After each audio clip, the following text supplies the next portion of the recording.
सभी को नमस्कार। मैं कौशल कुमार और स्वागत है आपका हमारे चैनल स्टडी विद कौशल में। आज हम लोग फिजिक्स का अगला टॉपिक पढ़ने जा रहे हैं जिसका नाम है साउंड यानी कि ध्वनि।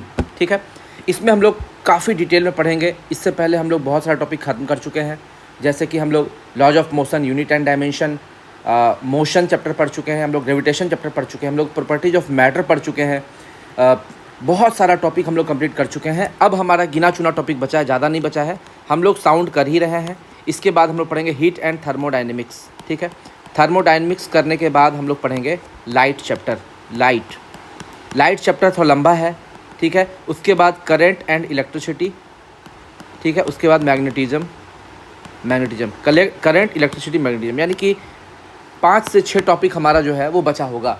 फिर थोड़ा सा हम लोग इलेक्ट्रॉनिक्स डिवाइसेस के बारे में देख लेंगे, जिसमें डायोड वगैरह सब पढ़ना है। वो थोड़ा सा एक वीडियो उसमें लाना पड़ेगा, वो देख लेंगे। और जो भी टॉपिक अगर गिना चुना बचेगा या फिर प्रीवियस ईयर क्वेश्चन या MCQ, वो मैं एक वीडियो लेते आऊँगा। ठीक है, तो इतना करने के बाद हमारा साउंड या क्या बोलते हैं, हमारा फिजिक्स जो है वो कंप्लीट हो जाएगा। चलिए स्टार्ट करते हैं। जो लोग अभी तक हमारे चैनल को सब्सक्राइब नहीं किए हैं वो मेरे चैनल को सब्सक्राइब कर लीजिए। और याद रखिए, जो भी वीडियोज़ मैं आपको पढ़ाता हूँ उसके PDF आपको हमारे ऐप में मिल जाएंगे। ऐप का लिंक आपको डिस्क्रिप्शन में दिया गया है। आप डिस्क्रिप्शन से जाके हमारा ऐप डाउनलोड कीजिए, स्टडी विद कौशल, जो आपको प्ले स्टोर में अवेलेबल है। और वहाँ जाके आपको 299 का परचेज करना है। पेड कोर्सेज 299 का। सभी यूट्यूब पे जितने भी वीडियो मैंने करवाए हैं, मैंने फिजिक्स कंप्लीट करवा रहा हूँ, मैंने बायोलॉजी कंप्लीट करवाया है, केमिस्ट्री कंप्लीट करवाया है, इंडियन ज्योग्राफी कंप्लीट करवाया है, वर्ल्ड ज्योग्राफी कंप्लीट करवाया है। मैंने QR सीरीज़ के माध्यम से बहुत सारे टॉपिक्स हैं जो स्टैटिक GK के, वो मैंने कंप्लीट करवाए हैं। और आगे मैं पॉलिटी के वीडियो लाऊंगा, इकोनॉमिक्स के वीडियो लाऊंगा और मैथ्स और रीजनिंग को भी कंप्लीट करूंगा। तो इसलिए आप लोग मेरा जो 299 का कोर्स परचेज करेंगे, उसमें आपको बेनिफिट ये होगा कि जितने भी वीडियोज आने वाले समय में भी बनेंगे, उन सभी के PDF आपको अवेलेबल हो जाएंगे और आप उनका प्रिंट करवा के पढ़ सकते हैं। चलिए बिना लेट किए हम स्टार्ट करते हैं आज का टॉपिक, साउंड यानी कि ध्वनि। पूरे डिटेल से इस टॉपिक को पढ़ेंगे, एक एक कंसेप्ट, एक एक चीज़ को हम लोग निचोड़ के रख देंगे। इतना डिटेल वीडियो आपको पूरे यूट्यूब में कहीं भी नहीं मिलेगा। चलिए आगे पढ़ते हैं। एकॉस्टिक्स क्या होता है? एकॉस्टिक्स होता है ध्वनि विज्ञान, और इसमें हम लोग पढ़ते हैं सभी प्रकार के यांत्रिक तरंगों का अध्ययन। जनरली एकॉस्टिक्स में हम लोग पढ़ते हैं मैकेनिकल वेव्स के बारे में, यानी कि यांत्रिक तरंगों के बारे में। आगे हम लोग समझेंगे कि मैकेनिकल वेव्स होता क्या है, अभी नहीं समझेंगे, आगे समझेंगे। देखिए अब हम लोग आगे बढ़ते हैं। The study of physical properties of sound, मतलब भौतिकी की वह शाखा जिसमें हम ध्वनि के गुणधर्मों का अध्ययन करते हैं, उन्हें ही हम एकॉस्टिक्स या ध्वनि विज्ञान कहते हैं। वेव क्या होता है? तरंग क्या होता है? किसी भी मीडियम या माध्यम में वाइब्रेशन यानी कि कंपन के कारण उत्पन्न डिस्टर्बेंस को वेव या तरंग कहते हैं। यानी कि कहीं भी अगर वाइब्रेशन होगा, अगर आप टेबल पे हाथ ऐसे पटक दीजिएगा तो टेबल में वाइब्रेशन उत्पन्न हो जाएगा। वो भी आपका क्या है? एक वेव यानी कि तरंग उत्पन्न करता है। वेव तरंग उत्पन्न करता है। तरंग की संचरण होती है। तरंग जो है वो मूव करता है, प्रोपेगेट करता है, संचरण करता है। वो या तो जिधर साइड पार्टिकल्स मूवमेंट है उसी डायरेक्शन में मूवमेंट कर सकता है, या वो उसके परपेंडिकुलर डायरेक्शन में मूवमेंट कर सकता है। तो वो हम लोग आगे पढ़ेंगे। पहले देख लेते हैं टाइप्स ऑफ वेव। वेव कितने प्रकार के होते हैं, यानी कि तरंगों के प्रकार। सबसे पहले देख लेते हैं मैकेनिकल वेव और दूसरा non mechanical wave. Mechanical wave यानी कि यांत्रिक तरंग किसको बोलते हैं? ऐसा वेव, ऐसा तरंग जिसमें मीडियम रिक्वायर्ड होता है, माध्यम की ज़रूरत पड़ती है। माध्यम हम लोग बोलते हैं किसको हैं? कणों से, पार्टिकल्स से भरा हुआ क्षेत्र को क्या बोलते हैं? माध्यम। जहाँ पर पार्टिकल्स हो, जैसे वैक्यूम क्या है? वैक्यूम में पार्टिकल्स नहीं होते हैं, कण नहीं होते हैं, जीरो, पार्टिकल जीरो होता है। तो यहाँ पर ध्वनि की चाल शून्य हो जाती है, जीरो हो जाती है। यानी कि वो वैक्यूम जो है वो एक माध्यम नहीं है। माध्यम होने के लिए वहाँ पे कण होना आवश्यक है, पार्टिकल्स होने आवश्यक है। इसीलिए मैकेनिकल वेव्स जो है उनके लिए माध्यम की आवश्यकता पड़ती है, लेकिन जो नॉन मैकेनिकल वेव्स होते हैं उनके लिए माध्यम की जरूरत नहीं पड़ती है, नो मीडियम रिक्वायर्ड। और इसका एग्जाम्पल है इलेक्ट्रोमैग्नेटिक वेव्स, यानी कि विद्युत चुंबकीय तरंगे। इसके बारे में भी आगे पढ़ेंगे। पहले हम लोग देख लेते हैं मैकेनिकल वेव्स क्या होता है। मैकेनिकल वेव्स को 2 पार्ट में डिवाइड किया गया है। एक तो है ट्रांसवर्स वेव और दूसरा है लॉन्गिट्यूडनल वेव्स। ट्रांसवर्स वेव को हिंदी में बोलते हैं अनुप्रस्थ तरंग, और लॉन्गिट्यूडनल वेव को हम लोग बोलते हैं अनुदैर्ध्य तरंग। देखिए बहुत बार एग्जाम में आपसे क्वेश्चन पूछता है कि प्रकाश किस प्रकार का तरंग है, प्रकाश किस प्रकार का तरंग है। तो यहाँ पे देखिए अनुप्रस्थ में प्र छुपा हुआ है, तो प्र से हो गया प्रकाश, यानी कि ये एक प्रकाश जो है वो एक ट्रांसवर्स वेव है, अनुप्रस्थ तरंग है। और अनुदैर्ध्य में देखिए ध छूटा हुआ, ध यानी कि ध्वनि तरंग, ठीक है। यानी कि ध्वनि जो है वो, साउंड जो है वो एक लॉन्गिट्यूडनल वेव है और अनुदैर्ध्य तरंग में आता है। और ऐसे भी आप याद रख सकते हैं इंग्लिश मीडियम वाले में, प्रकाश को बोलते हैं लाइट, एल से हो गया लॉन्गिट्यूडनल, टी से हो गया ट्रांसवर्स, यानी कि लाइट एल से स्टार्ट होता है, एल से हो गया लाइट और टी से ट्रांसवर्स। लाइट टी पर खत्म होता है, इसलिए ट्रांसवर्स वेव है। आइए हम लोग समझते हैं ट्रांसवर्स वेव और लॉन्गिट्यूडनल वेव बोलते किसको है, समझिएगा। ट्रांसवर्स वेव में क्या होता है कि जिधर साइड पार्टिकल मूव कर रहा है उसके परपेंडिकुलर डायरेक्शन में मूवमेंट होगा। जैसे देखिए पार्टिकल इस डायरेक्शन में मूव कर रहा है, ये है डायरेक्शन ऑफ प्रोपेगेशन, यानी कि संचरण की दिशा, संचरण की दिशा ये है। और पार्टिकल्स मूव कर रहा है ऊपर नीचे, ऊपर नीचे। ये आप यहाँ देखिएगा तो आपको 90 डिग्री बना रहा है, यानी कि इफ़ द वेव प्रोपेगेट्स या transmit along the direction perpendicular direction of the particles vibrating, जिधर साइड पार्टिकल वाइब्रेट कर रहा है उसके परपेंडिकुलर डायरेक्शन में अगर वाइब्रेशन हो रहा है उसको बोलेंगे ट्रांसवर्स वेव। और वही अगर बात करते हैं if the wave propagates along the direction of particle propagation, यानी कि वेव जिधर मूव कर रहा है उधर साइड ही मूवमेंट हो, उसको बोलते हैं लॉन्गिट्यूडनल वेव। जैसे कि ये देखिए, किसी स्प्रिंग को मान लीजिए आप दबा देंगे तो पहले क्या होगा, स्प्रिंग सिकुड़ेगा, फिर फैलेगा, ठीक है, फिर सिकुड़ेगा, फिर फैलेगा, फिर लेकिन मूवमेंट इसी डायरेक्शन में होगा। जिधर साइड पार्टिकल सिकुड़ रहा है, पार्टिकल सिकुड़ भी इसी डायरेक्शन में रहा है, मूवमेंट भी इसी डायरेक्शन में हो रहा है। तो जिस डायरेक्शन में उसका मूवमेंट हो पार्टिकल्स का, उसी डायरेक्शन में अगर उसका ट्रेवल प्रोपेगेशन हो, संचरण की दिशा हो, तो उसको बोलते हैं लॉन्गिट्यूडनल वेव। याद रखिएगा, ये जो ट्रांसवर्स वेव होता है इसमें हम लोग क्या पढ़ते हैं, जो सबसे ऊपर वाला पॉइंट होता है उसको बोलते हैं क्रेस्ट, क्रेस्ट को स्ट्रिंग या शिखर बोलते हैं। और सबसे निचला पॉइंट जो होता है उसको बोलते हैं ट्रफ, यानी कि गर्त। तो ट्रांसवर्स वेव यानी कि अनुप्रस्थ तरंग जो है वो हमेशा श्रृंग और गर्त के बीच में ही मूवमेंट करेगा। ऊपर श्रृंग से ऊपर नहीं जा सकता है, श्रृंग से ऊपर नहीं जा सकता है, यानी कि मैक्सिमम जो उसका एम्पलीट्यूड है वो श्रृंग है। और नीचे जो है सबसे मिनिमम जो है वो गर्त है, यानी कि स्ट्रिंग और गर्त के बीच में ही वो मूवमेंट करता रहेगा। इसको बोलते हैं ट्रांसवर्स वेव, ठीक है। अब समझिए लॉन्गिट्यूडनल वेव का बात करते हैं, ये हमेशा जो जहाँ पर पतला होगा, सिकुड़ेगा, उसको बोलते हैं कंप्रेशन, यानी कि संपीड़न। और जहाँ पर फैलेगा उसको बोलते हैं रेयर फ्रैक्शन, यानी कि विरलन। यानी कि जो साउंड वेव है वो एक प्रकार का अनुदैर्ध्य तरंग है और वो संपीड़न और विरलन के ही द्वारा उत्पन्न होता है। यानी कि अगर उसमें वाइब्रेशन होगा तो संपीड़न और विरलन के द्वारा ही होगा। अब समझिएगा, जहाँ पर वो सिकुड़ गया है वहाँ पर क्या है, डेंसिटी ज़्यादा है, वहाँ पर क्या है, डेंसिटी ज़्यादा है, प्रेशर ज़्यादा है, ये भी आपको कंसेप्ट समझना है। और जहाँ पर वो फैला हुआ है वहाँ पर डेंसिटी कम है, प्रेशर भी कम है। इस कंसेप्ट को समझ गए, अब समझिएगा। फिर यहाँ देखिए, यहाँ पर फिर कंप्रेशन, फिर रेयर फ्रैक्शन, फिर कंप्रेशन, फिर रेयर फ्रैक्शन, ऐसे करके चलता रहेगा, ये सीक्वेंसली चलेगा। और जहाँ पर कंप्रेशन होगा वहाँ घनत्व ज़्यादा होगा, और यहाँ समझिए घनत्व के साथ साथ प्रेशर भी ज़्यादा होगा, और यहाँ पर आपको प्रेशर भी कम होगा। घनत्व कम होने के साथ साथ आपको प्रेशर भी कम होगा। कहाँ पर, यहाँ पर रेयर फ्रैक्शन में, विरलन में। अब समझिएगा एम्पलीट्यूड किसको बोलते हैं, ये मैक्सिमम कितना ऊपर गया या कितना नीचे आया, इसको बोलते हैं एम्पलीट्यूड, आयाम। यानी कि मीन पोजीशन, ये जो बीच वाला पोजीशन है इसको बोलते हैं मीन पोजीशन, मीन पोजीशन, मध्य बिंदु।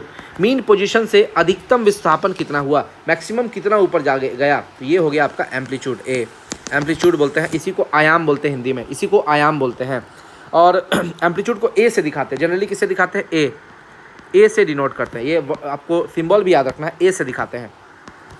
और आगे बढ़ते हैं, फ्रीक्वेंसी क्या होता है। जैसे मान लीजिए कि इसका हम लोग फ्रीक्वेंसी 1 सेकंड में ये इतना दूर गया, मान लेते हैं इतना दूर गया, तो ये कितना आया, 1 2 2 बार ये कंपन किया, 2 कंप्लीट कंपन किया है, इसका फ्रीक्वेंसी 2 हो जाएगा। यानी कि एक सेकंड में कंपनों की संख्या जितनी होगी वही होगा उसका फ्रीक्वेंसी। मान लीजिए यहाँ ऊपर वाला बिंदु जोड़ लीजिए कि ऊपर वाला बिंदु 2 है, नीचे वाला बिंदु भी 2 है, यानी कि टोटल कंपन कितना हुआ है, 2 कंपन हुआ है। 2 कंपन या तो ऊपर जोड़ लीजिए या तो नीचे, दोनों में से कोई एक जोड़ लीजिए। जितना ऊपर वाला आएगा वही उसका कंपनों की संख्या होगी, और कंपनों की संख्या ही दर्शाएगी फ्रीक्वेंसी। और ये 1 सेकंड में होना चाहिए, 1 सेकंड में, 10 सेकंड में नहीं।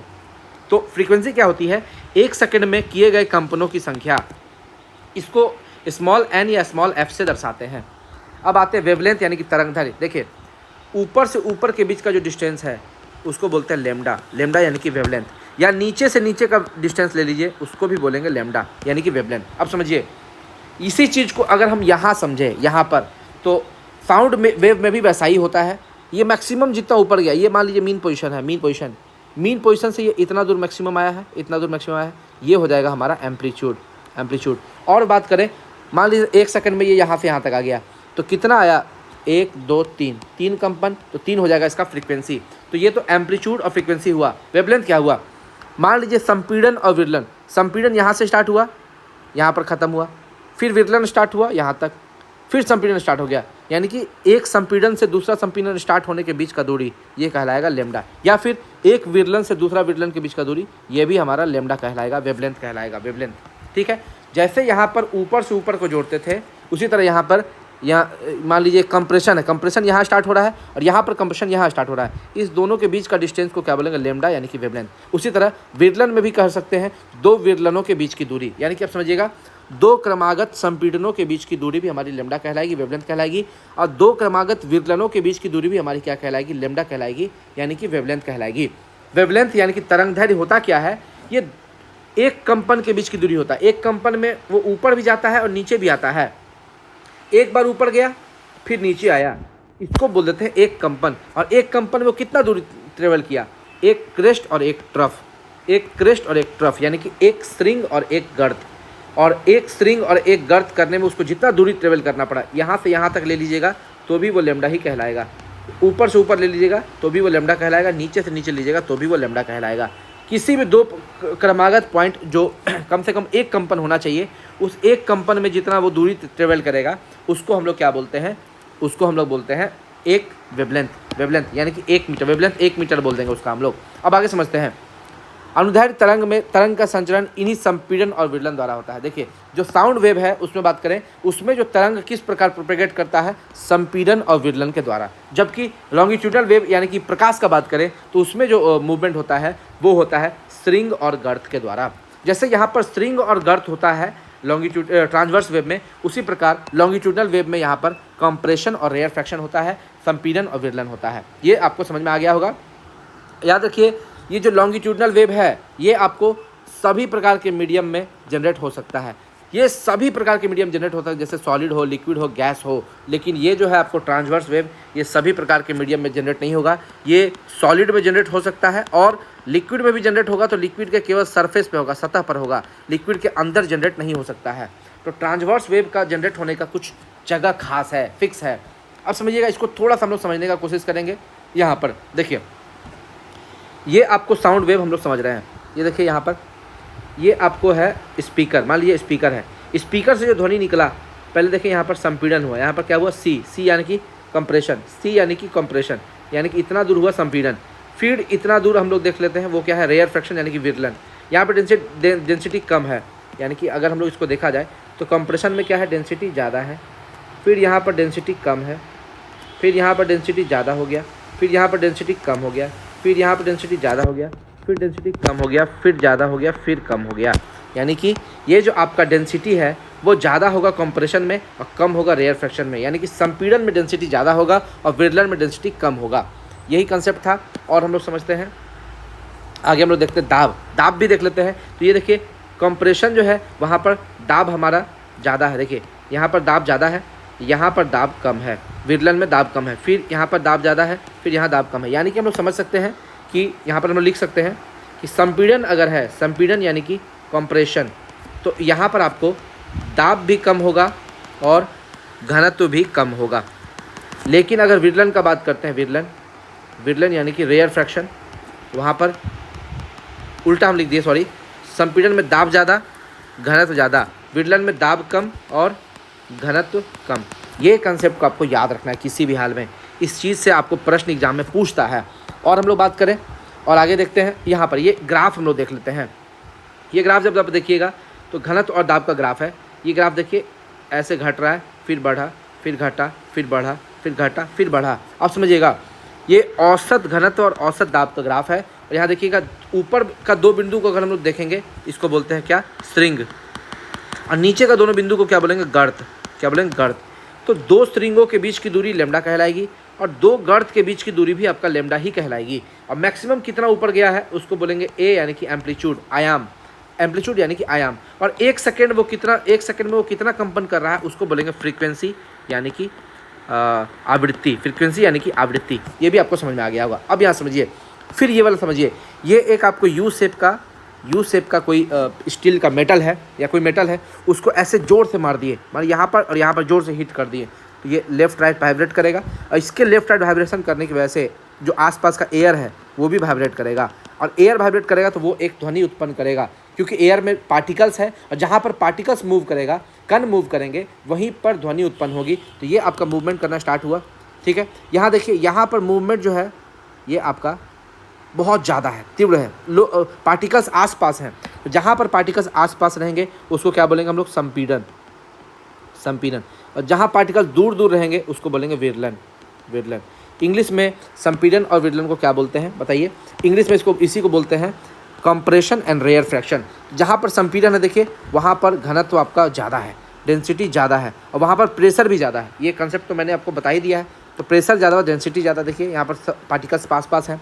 फिर जहाँ पार्टिकल दूर हो गए, यहाँ से यहाँ तक दूर हो गए, वहाँ पर प्रेशर भी कम, डेंसिटी भी कम। फिर पार्टिकल्स पास आ गए, फिर यहाँ पर प्रेशर ज़्यादा, डेंसिटी ज़्यादा। फिर पार्टिकल्स दूर चले गए, यहाँ पर प्रेशर कम, डेंसिटी कम। यही कंसेप्ट मैं आपको समझाने के लिए ये एनसीईआरटी का फ़ोटो लिया। एनसीईआरटी में यही फ़ोटो दिया हुआ है। अब समझिए थोड़ा सा, यहाँ पर समझिएगा। ये आपको फ़ोटो दिया हुआ है एनसीईआरटी का। जैसे देखिए, पहला इमेज देख लीजिए और ये दूसरा इमेज देखिए। इस दोनों इमेज में क्या समझ में आता है? देखिए, पहला इमेज में समझ में आता है कि ये जो आपका पार्टिकल्स का मूवमेंट है, एक सेकंड में पार्टिकल्स कितना गया? तो एक ऊपर, यानी कि 2 कंपन कर रहा है, यानी कि फ्रीक्वेंसी हो गया 2। हम बताए थे 1 सेकंड में पार्टिकल्स जितना कंपन करेगा, 1 सेकंड में किए गए कंपनों की संख्या ही आपका फ्रीक्वेंसी कहलाती है, आवृत्ति कहलाती है। यानी कि अगर कंपन 2 कर रहा, देखिए यहाँ पर ऊपर वाला पॉइंट केवल 2 है ना, नीचे वाला पॉइंट भी आपको 2 ही मिलेगा, यानी कि कंपनों की संख्या जो होगी वही आपकी फ्रीक्वेंसी बताएगी, आवृत्ति बताएगी।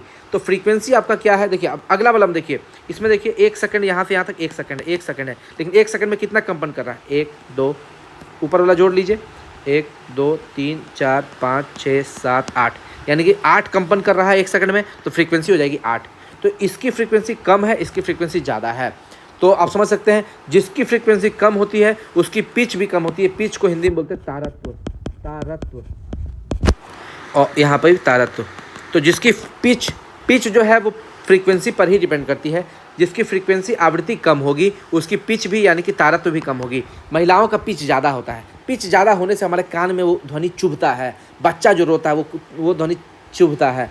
तो पिच अगर किसी का कम है तो वो ध्वनि कम चुभेगा, पिच ज़्यादा है तो वो ध्वनि ज़्यादा चुभेगा। और महिलाएं ज़्यादा चिल्लाती है, देखिएगा ध्वनि ज़्यादा चुभता है हमारे कान में। एक चीज़ और समझिएगा कि पिच से आप समझ सकते हैं क्या, कि पिच से हम लोग कह सकते हैं कि पुरुष का पिच जो है कम होता है, और महिलाओं का पिच जो है वो ज़्यादा होता है, ठीक है, ज़्यादा होता है। अब आते हैं, ये दोनों ग्राफ को समझते हैं। यहाँ पर देखिए, इस ग्राफ में आपको एम्पलीट्यूड यहाँ पर कम है, मान लीजिए 1 मीटर है, और इस ग्राफ में थोड़ा एम्पलीट्यूड 2 मीटर, मान लीजिए ज़्यादा हो गया। इसका जस्ट डबल हो गया, एम्पलीट्यूड डबल हो गया, यानी कि जो आयाम है, एम्पलीट्यूड यानी कि आयाम है, वो सेकेंड वाले ग्राफ में ज़्यादा है और फर्स्ट वाले ग्राफ में कम है। और amplitude is directly proportional to loudness, यानी कि लाउडनेस, आवाज़ हमारा जोर से आएगा, लाउडनेस जो है, एम्पलीट्यूड कम होगा तो लाउडनेस भी कम होगा, एम्पलीट्यूड ज़्यादा होगा तो लाउडनेस ज़्यादा होगा। तो 2 कंसेप्ट हम लोग समझ सकते हैं। क्या समझ सकते हैं कि पिच जो है, पिच डिपेंड करता है फ्रीक्वेंसी पर, लाउडनेस डिपेंड करता है हमारा एम्पलीट्यूड पर, और इंटेंसिटी, याद रखिएगा, इंटेंसिटी भी हमारा डिपेंड करता है एम्पलीट्यूड पर। ये 3 कंसेप्ट आपको दिमाग में बैठाना, जो बार बार एग्जाम में पूछता है आपसे।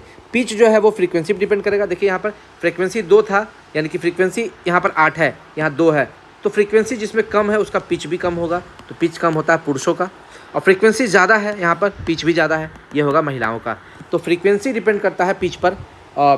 और बात करते हैं, अगर एम्पलीट्यूड कम है तो लाउडनेस कम होगा, एम्पलीट्यूड ज़्यादा है तो लाउडनेस भी ज़्यादा होगा। तो एम्पलीट्यूड और क्या बोलते हैं, एम्पलीट्यूड पर डिपेंड करता है दोनों, लाउडनेस भी, इंटेंसिटी भी। तो क्या लाउडनेस और इंटेंसिटी में क्या अंतर है? अंतर देख लेते हैं यहाँ पर। Intensity is directly proportional to A square, यानी कि एम्पलीट्यूड का स्क्वायर, जो हमारा आयाम होता है उस आयाम का स्क्वायर कर देंगे तो वो इंटेंसिटी, यानी कि इंटेंसिटी को हिंदी में क्या बोलते हैं? प्रबलता या तीव्रता, ठीक है। लाउडनेस को बोलते हैं प्रबलता। तो intensity is directly proportional to A square, ठीक है। और इसको हम लोग कैसे डिफाइन करते हैं, यूनिट सरफेस एरिया से 1 सेकेंड में गुजरने वाली ध्वनि ऊर्जा की मात्रा इंटेंसिटी यानी कि तीव्रता कहलाती है। और इंटेंसिटी समझ लीजिए यानी कि जितना ऊर्जा गुजरेगा, ऊर्जा यानी कि एनर्जी यूनिट एरिया से यानी कि एरिया, एनर्जी बटा एरिया कर देंगे तो ये हमारा इंटेंसिटी आएगा। इसका यूनिट क्या आ जाएगा, जूल पर मीटर स्क्वायर इसका यूनिट हो जाएगा इंटेंसिटी का। तो ये भी आपको याद रखना है। और लाउडनेस का बात करें, देखिए इंटेंसिटी और लाउडनेस अलग अलग चीज़ है। ऐसा हो सकता है, देखिए लाउडनेस क्या है, हर इंसान का लाउडनेस अलग होता है। मेरे कान का लाउडनेस आपके कान से हो सकता है ज़्यादा हो, मेरा कान का सेंसिटिविटी आपके कान से कम हो सकता है आप एक ही इंटेंसिटी का साउंड, मान लीजिए समान इंटेंसिटी की ध्वनि हो, किसी व्यक्ति को प्रबल लग सकती है और दूसरे व्यक्ति को दुर्बल लग सकती है। मान लीजिए कोई बहुत हाई साउंड में उसको गाना सुनने का आदत है, अब बगल में मैं बैठा हुआ, मैं पढ़ रहा हूँ, मैं कहूँगा यार साउंड कम कर ले, मुझे दिक्कत हो रहा है, मुझे चुभ रही है कान में, तो मेरे कान की सेंसिटिविटी उसके कान से कम है। उसको ज़्यादा साउंड में सुनने का आदत है, उसको कोई दिक्कत नहीं है, लेकिन मुझे वो कम सुनने का आदत है। यानी कि लाउडनेस जो है वो कानों की संवेदनशीलता की माप है, सेंसिटिविटी ऑफ ईयर पर डिपेंड करता है। लेकिन इंटेंसिटी ऐसा नहीं है, क्योंकि समान इंटेंसिटी है, मान ली इंटेंसिटी सेम है, हो सकता है मेरे लिए वो प्रबल है और दूसरे व्यक्ति के लिए वो दुर्बल वीक है। तो इसीलिए इंटेंसिटी हम लोग कह सकते हैं कि वो कहीं ना कहीं लाउडनेस से अलग है। लेकिन दोनों इंटेंसिटी और लाउडनेस दोनों डिपेंड करता है किस पे, एम्पलीट्यूड पे, आयाम पे। लाउडनेस और इंटेंसिटी डिपेंड करेगा एम्पलीट्यूड पे और पिच डिपेंड करेगा फ्रीक्वेंसी पे। यहाँ तक किसी को अगर कोई डाउट है तो बताइए, आगे बढ़ते हैं हम लोग। देखिए एक चीज़ और समझिएगा, एक दोलन किसको बोलते हैं, एक दोलन यानी कि एक बार वो पूरा मूव कर गया। तो देखिए डेंसिटी, देखिए मान लीजिए यहाँ पर डेंसिटी मैक्सिमम है, यहाँ मिनिमम है, यहाँ तक मिनिमम, फिर मैक्सिमम है। तो जहाँ पर डेंसिटी मिनिमम से मैक्सिमम, मैक्सिमम से फिर मिनिमम हुआ, तो उस पूरा कंप्लीट सर्कल को हम लोग क्या बोलते हैं, एक दोलन बोलते हैं। या समझिएगा, डेंसिटी के मैक्सिमम से मिनिमम और मिनिमम से फिर मैक्सिमम होने का, या फिर मान लीजिए मिनिमम से मैक्सिमम, मैक्सिमम से मिनिमम होने का, ये जो एक सर्कल है उसको एक दोलन बोलते हैं। और एक दोलन में जो भी समय लगता है उसको क्या बोलते हैं, आवर्तकाल, यानी कि टी से दिखाता है आवर्तकाल। एक दोलन में लिया गया समय टी, और एक टी में क्या क्या आ जाएगा, एक टी में आपको क्या आ जाएगा, देखिए एक कंप्रेशन और एक रेयर फ्रैक्शन, यानी कि एक संपीड़न और एक विरलन आ जाएगा। और इसमें अगर हम लोग उसके ट्रांसवर्स वेव का बात करें, इसमें आपको एक स्ट्रिंग आ जाएगा और एक आपको गर्त आ जाएगा, यानी कि एक ट्रफ और एक क्रेस्ट। एक कंप्रेशन एक रेयर फ्रैक्शन दोनों आ गया तो आवर्तकाल हो जाएगा, यानी कि एक सी और एक आर करने में जो भी समय लगा वो होगा आवर्तकाल, और एक स्ट्रिंग और एक गर्त करने में जो समय लगा वो हो जाएगा आपका आवर्तकाल। और कंप्रेशन और रेयर फ्रैक्शन किस में होता है बताइए, ये होता है लॉन्गिट्यूडनल वेव में, लॉन्गिट्यूडनल वेव में, जैसे कि साउंड वेव हो गया। लेकिन एक स्ट्रिंग और एक गर्त होता है ये आपका ट्रांसवर्स वेव में, यानी कि अनुप्रस्थ तरंग में, और ये होता है जैसे कि प्रकाश तरंग हो गया, ये आपका ध्वनि तरंग हो गया। हम लोग इस चैप्टर में ध्वनि पढ़ रहे हैं ना, हम लोग को लॉन्गिट्यूडनल वेव से मतलब है, हम लोग को ट्रांसवर्स वेव से कोई मतलब नहीं। आगे समझते हैं, आगे बढ़ते हैं। तरंग का आवर्तकाल क्या हो गया, एक कंपन का समय यानी एक दोलन का समय। तो जितना आपको बता चुके हैं पहले ही, एक क्रस्ट और एक कंप्रेशन और एक रेयर फ्रैक्शन में जो टाइम लगेगा, या फिर एक ट्रफ एक क्रस्ट में जो टाइम लगेगा वो हमारा, एक क्रेस्ट और एक ट्रफ में जो टाइम लगेगा, एक स्ट्रिंग और एक गर्त में, उसको हम लोग बोल देंगे आवर्तकाल, ठीक है। और वेव स्पीड का बात करें, तरंग चाल, तो एक सेकंड में तय की गई दूरी को हम लोग तरंग चाल बोलते हैं। याद रखिएगा, तरंग चाल का सबसे आसान तरीका है, ये जो वेवलेंथ है और फ्रीक्वेंसी है उसको मल्टीप्लाई कर दीजिए तो हमारा तरंग चाल आ जाएगा।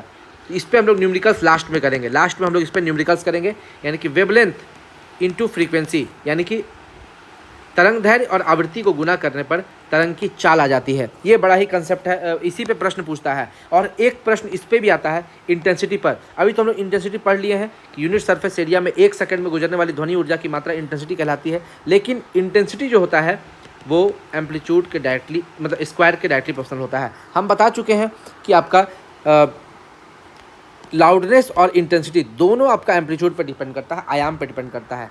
तो यहाँ पर देखिए कैसे डिपेंड करता है, देखिए intensity is directly proportional to amplitude का स्क्वायर, यानी कि तीव्रता जो है, ध्वनि की तीव्रता वो आयाम के स्क्वायर के डायरेक्टली प्रोपोर्शनल होती है, अब देखिए ये आपका, यहाँ पर हम लोग कौन सा पढ़ रहे थे बताइए, यहाँ पर हम लोग पढ़ रहे थे ट्रांसवर्स वेव और लॉन्गिट्यूडनल वेव। तो समझिएगा, ट्रांसवर्स वेव का अगर हम लोग बात करें, यहाँ पर दो चीज़ और है कि ट्रांसवर्स वेव यानी कि अनुप्रस्थ तरंग केवल सॉलिड में तथा लिक्विड के अपर सरफेस में ही जनरेट हो सकता है। लेकिन ये किसी में भी जनरेट हो सकता है, लॉन्गिट्यूडनल वेव ये सॉलिड में भी हो सकता है, लिक्विड में भी हो सकता है और गैस में भी हो सकता है, कहीं भी जनरेट हो सकता है। आगे बात करते हैं, यह लिक्विड के इनसाइड तथा गैस में कभी जनरेट नहीं हो सकता, लेकिन ये आपका लॉन्गिट्यूडनल वेव यानी कि साउंड वेव हो सकता है।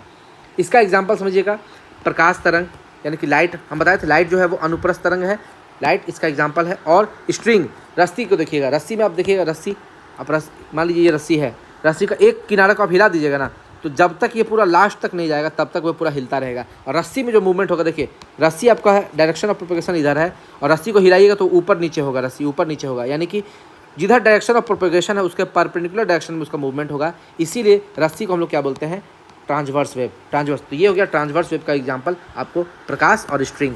वही लॉन्गिट्यूडनल वेव का बात करें तो ध्वनि हो गया, ध्वनि आपका लॉन्गिट्यूडनल। साउंड वेव हो गया आपका एग्जाम्पल, देखिए साउंड वेव। अर्थक्वेक, अर्थक्वेक का जो वेव होता है वो भी आपका इसी का एग्जाम्पल है। अर्थक्वेक भी आपका अनुदैर्ध्य तरंग का एग्जाम्पल है, अनुदैर्ध्य तरंग यानी कि ट्रांसवर्स वेव का एग्जाम्पल है। और बात करें तो वाटर वेव्स, वाटर में जो आपका वेव्स उत्पन्न होता है, जैसे पानी देखिएगा, पानी में पत्थर मारिएगा तो पानी का वेव इधर इधर इधर इधर मूवमेंट करेगा, तो पानी में जो मूवमेंट होता है वो आपका वाटर वेव्स, वो भी आपका एग्जाम्पल है किसका, अनुदैर्ध्य तरंग का। ठीक है, अब समझते हैं अनुप्रस्थ तरंग में आपको क्या क्या होगा। देखिए इसमें और इसमें अंतर, एक सबसे मेन अंतर समझिएगा, ट्रांसवर्स वेव में क्या क्या होगा, रिफ्लेक्शन होगा, रिफ्लेक्शन यानी कि परावर्तन, परावर्तन आपका होगा, रिफ्रैक्शन भी होगा, रिफ्रैक्शन भी होगा यानी कि अपवर्तन भी होगा। ठीक है, इसमें आपको डिफ्रैक्शन होगा, डिफ्रैक्शन यानी कि विवर्तन, जो आप लाइट में पूरे डिटेल में पढ़ेंगे, लाइट चैप्टर जब हम लोग पढ़ेंगे ना उसमें पूरे डिटेल में पढ़ेंगे सब चीज़ को। इसमें इंटरफेरेंस भी होगा, इंटरफेरेंस भी होगा, इसमें आपको पोलराइजेशन भी होगा, पोलराइजेशन भी होगा। इंटरफेरेंस को बोलते हैं व्यतिकरण, व्यतिकरण, और पोलराइजेशन को बोलते हैं ध्रुवन, ध्रुवन बोलते हैं। यानी कि जो ट्रांसवर्स वेव है उसमें आपको reflection, refraction, diffraction, interference, polarisation सब होगा।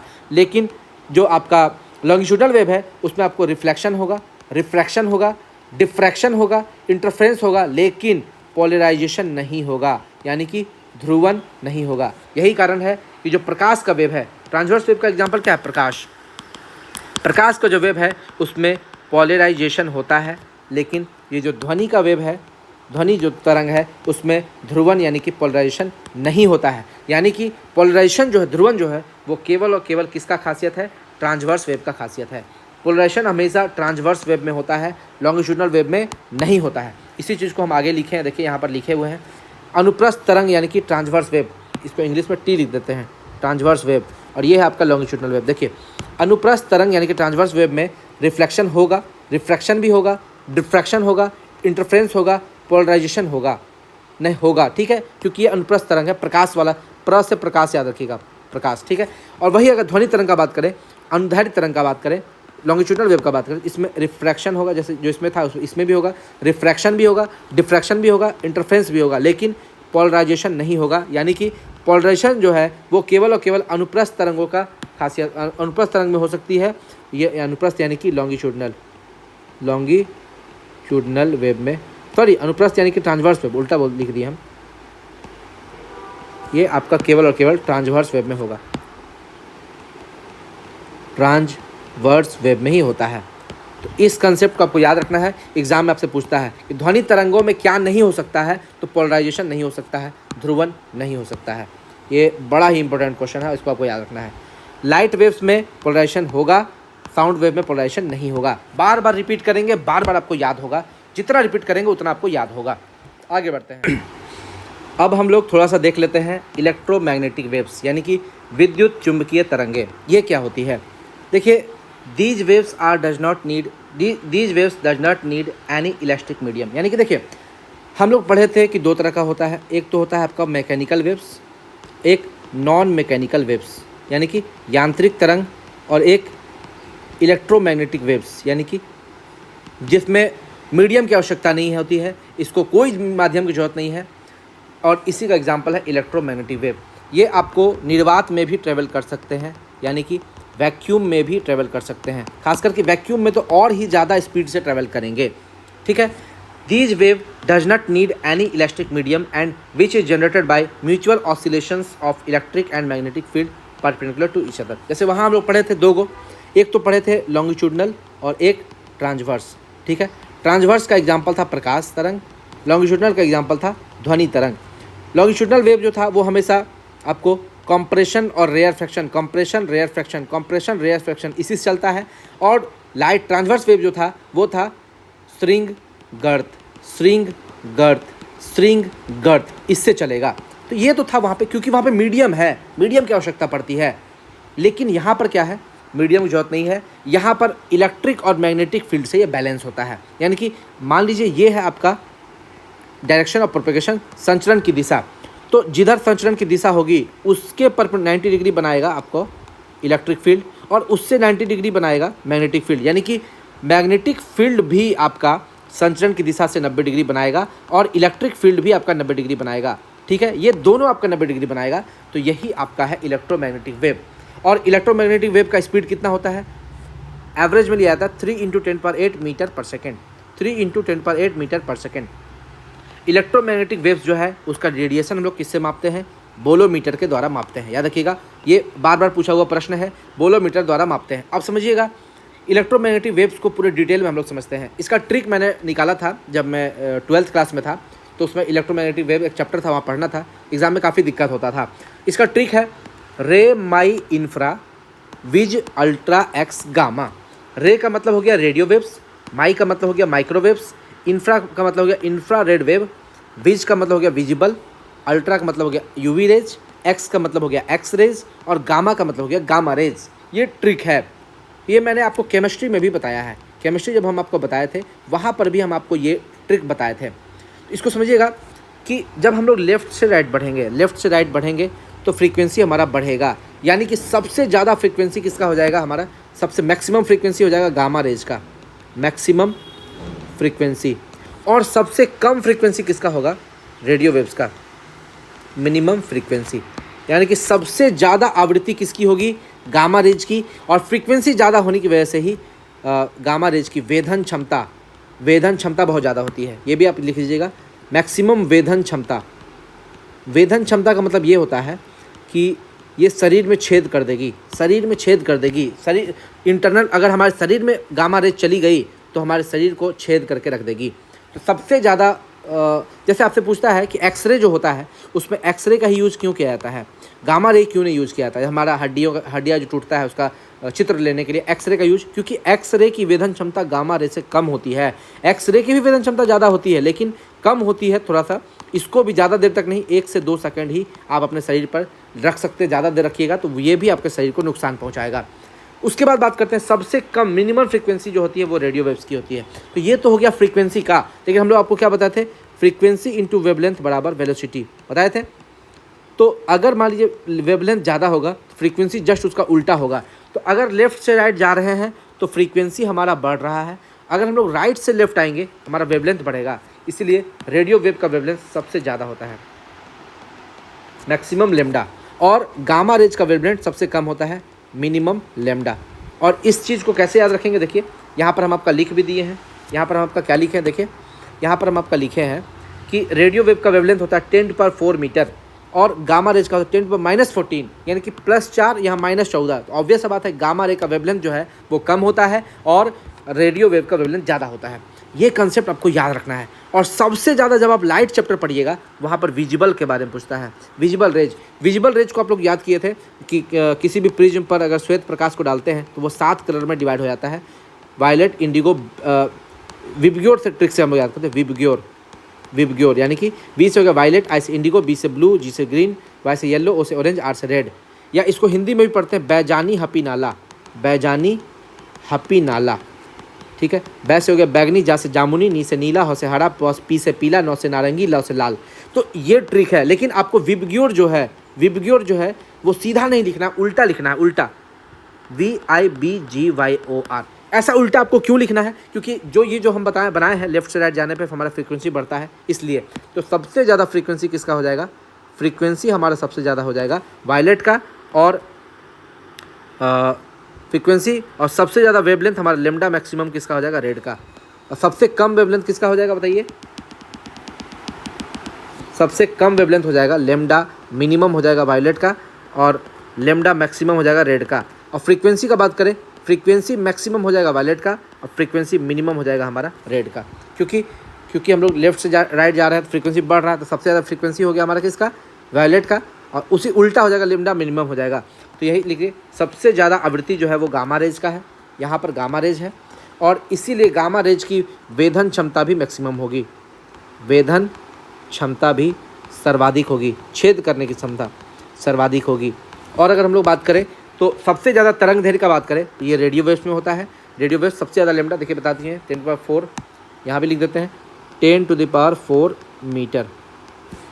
और बात करते हैं दृश्य प्रकाश में, जो हमारा विजिबल लाइट है, विजिबल विज का यानी कि विजिबल दृश्य प्रकाश, दृश्य प्रकाश का बात करें सबसे ज़्यादा आवृत्ति किसकी होगी, फ्रीक्वेंसी वायलेट की होगी, बैगनी की होगी, और जिसकी आवृत्ति सबसे ज़्यादा होगी उसका वेवलेंथ सबसे कम होगा, लेमडा मिनिमम होगा। और दृश्य प्रकाश में सबसे ज़्यादा तरंग दैर्घ्य जिसका होगा, किसका होगा, रेड का, और इसका लेमडा मैक्सिमम होगा। अब समझिएगा इस कंसेप्ट को, समझिएगा लाइट जब हम लोग पढ़ेंगे वहाँ पढ़ेंगे कि स्कैटरिंग जो होता है वो लेमडा के इन्वर्सली प्रोपोर्शनल होता है, पावर 4 का, लेमडा का पावर 4, और इसीलिए जिसका भी वेवलेंथ सबसे कम होगा उसका स्कैटरिंग यानी कि विक्षेपण, स्कैटरिंग को हिंदी में क्या बोलते हैं, विक्षेपण, विक्षेपण सबसे ज़्यादा होगा, छितरा जाएगा। जैसे सबसे ज़्यादा विक्षेपण किसका होगा, बैगनी का।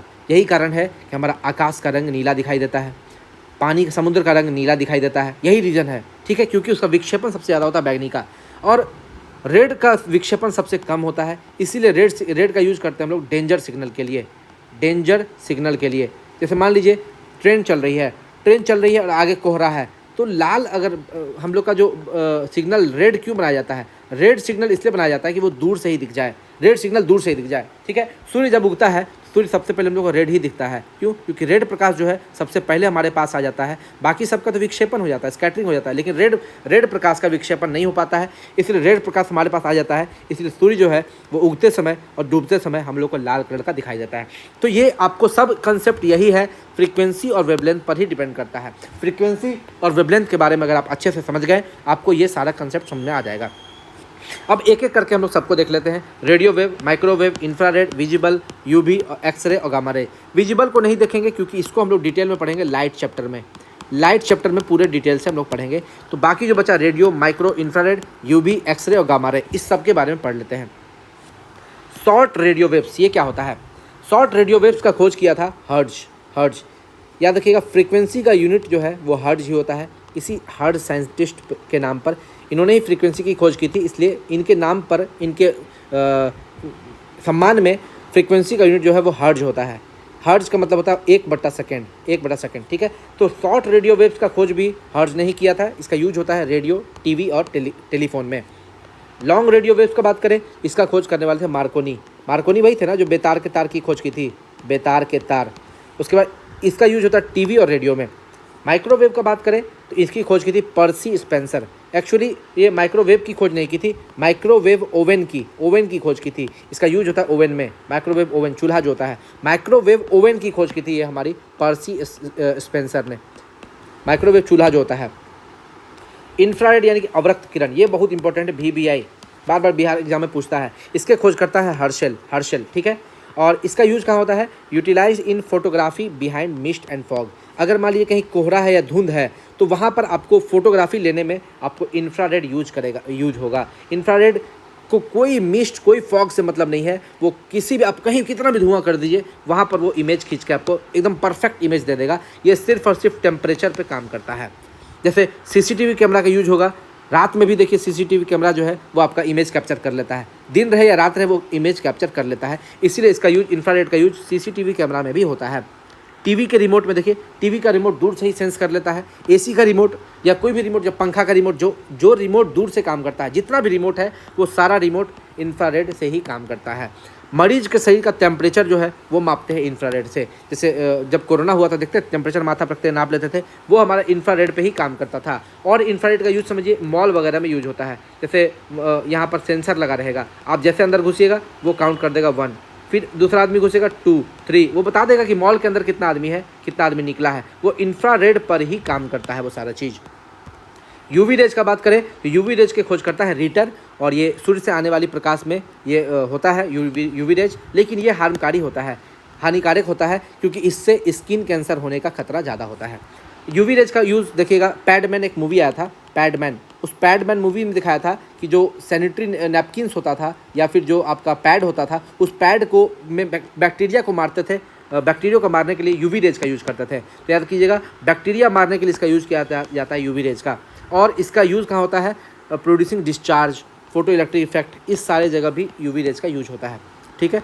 एक्स रेज का बात करें, एक्स रेज के खोज करता है रोएंटजेन। ठीक है। Extensively used in various surgical diagnosis, जहाँ पर सर्जरी होता है वहाँ पर एक्स रेज का यूज़ किया जाता है इमेज लेने के लिए, जैसे bone fracture, CT scan, lungs और किडनी की बीमारी, वहाँ पर भी एक्सरे का यूज़ किया जाता है। यहाँ तक कि याद रखिएगा, मेरा जब दांत का प्रॉब्लम हुआ था तो मैंने आरसीटी करवाया था, दांत का आरसीटी करवाया था। आरसीटी में भी दांत का एक्सरे लेता है, याद रखिएगा, दांत का भी एक्सरे लिया जाता है, ये भी आप याद रखना है।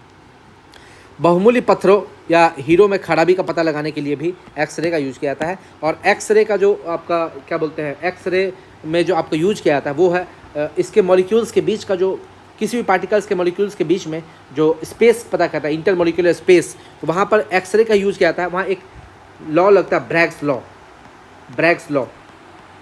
और ये ब्रैग्स लॉ क्या बोलता है? N lambda equal to 2d sine theta, ऐसे ही कुछ होता है। देखिएगा, अगर गलती होगा इसको सुधार लीजिएगा।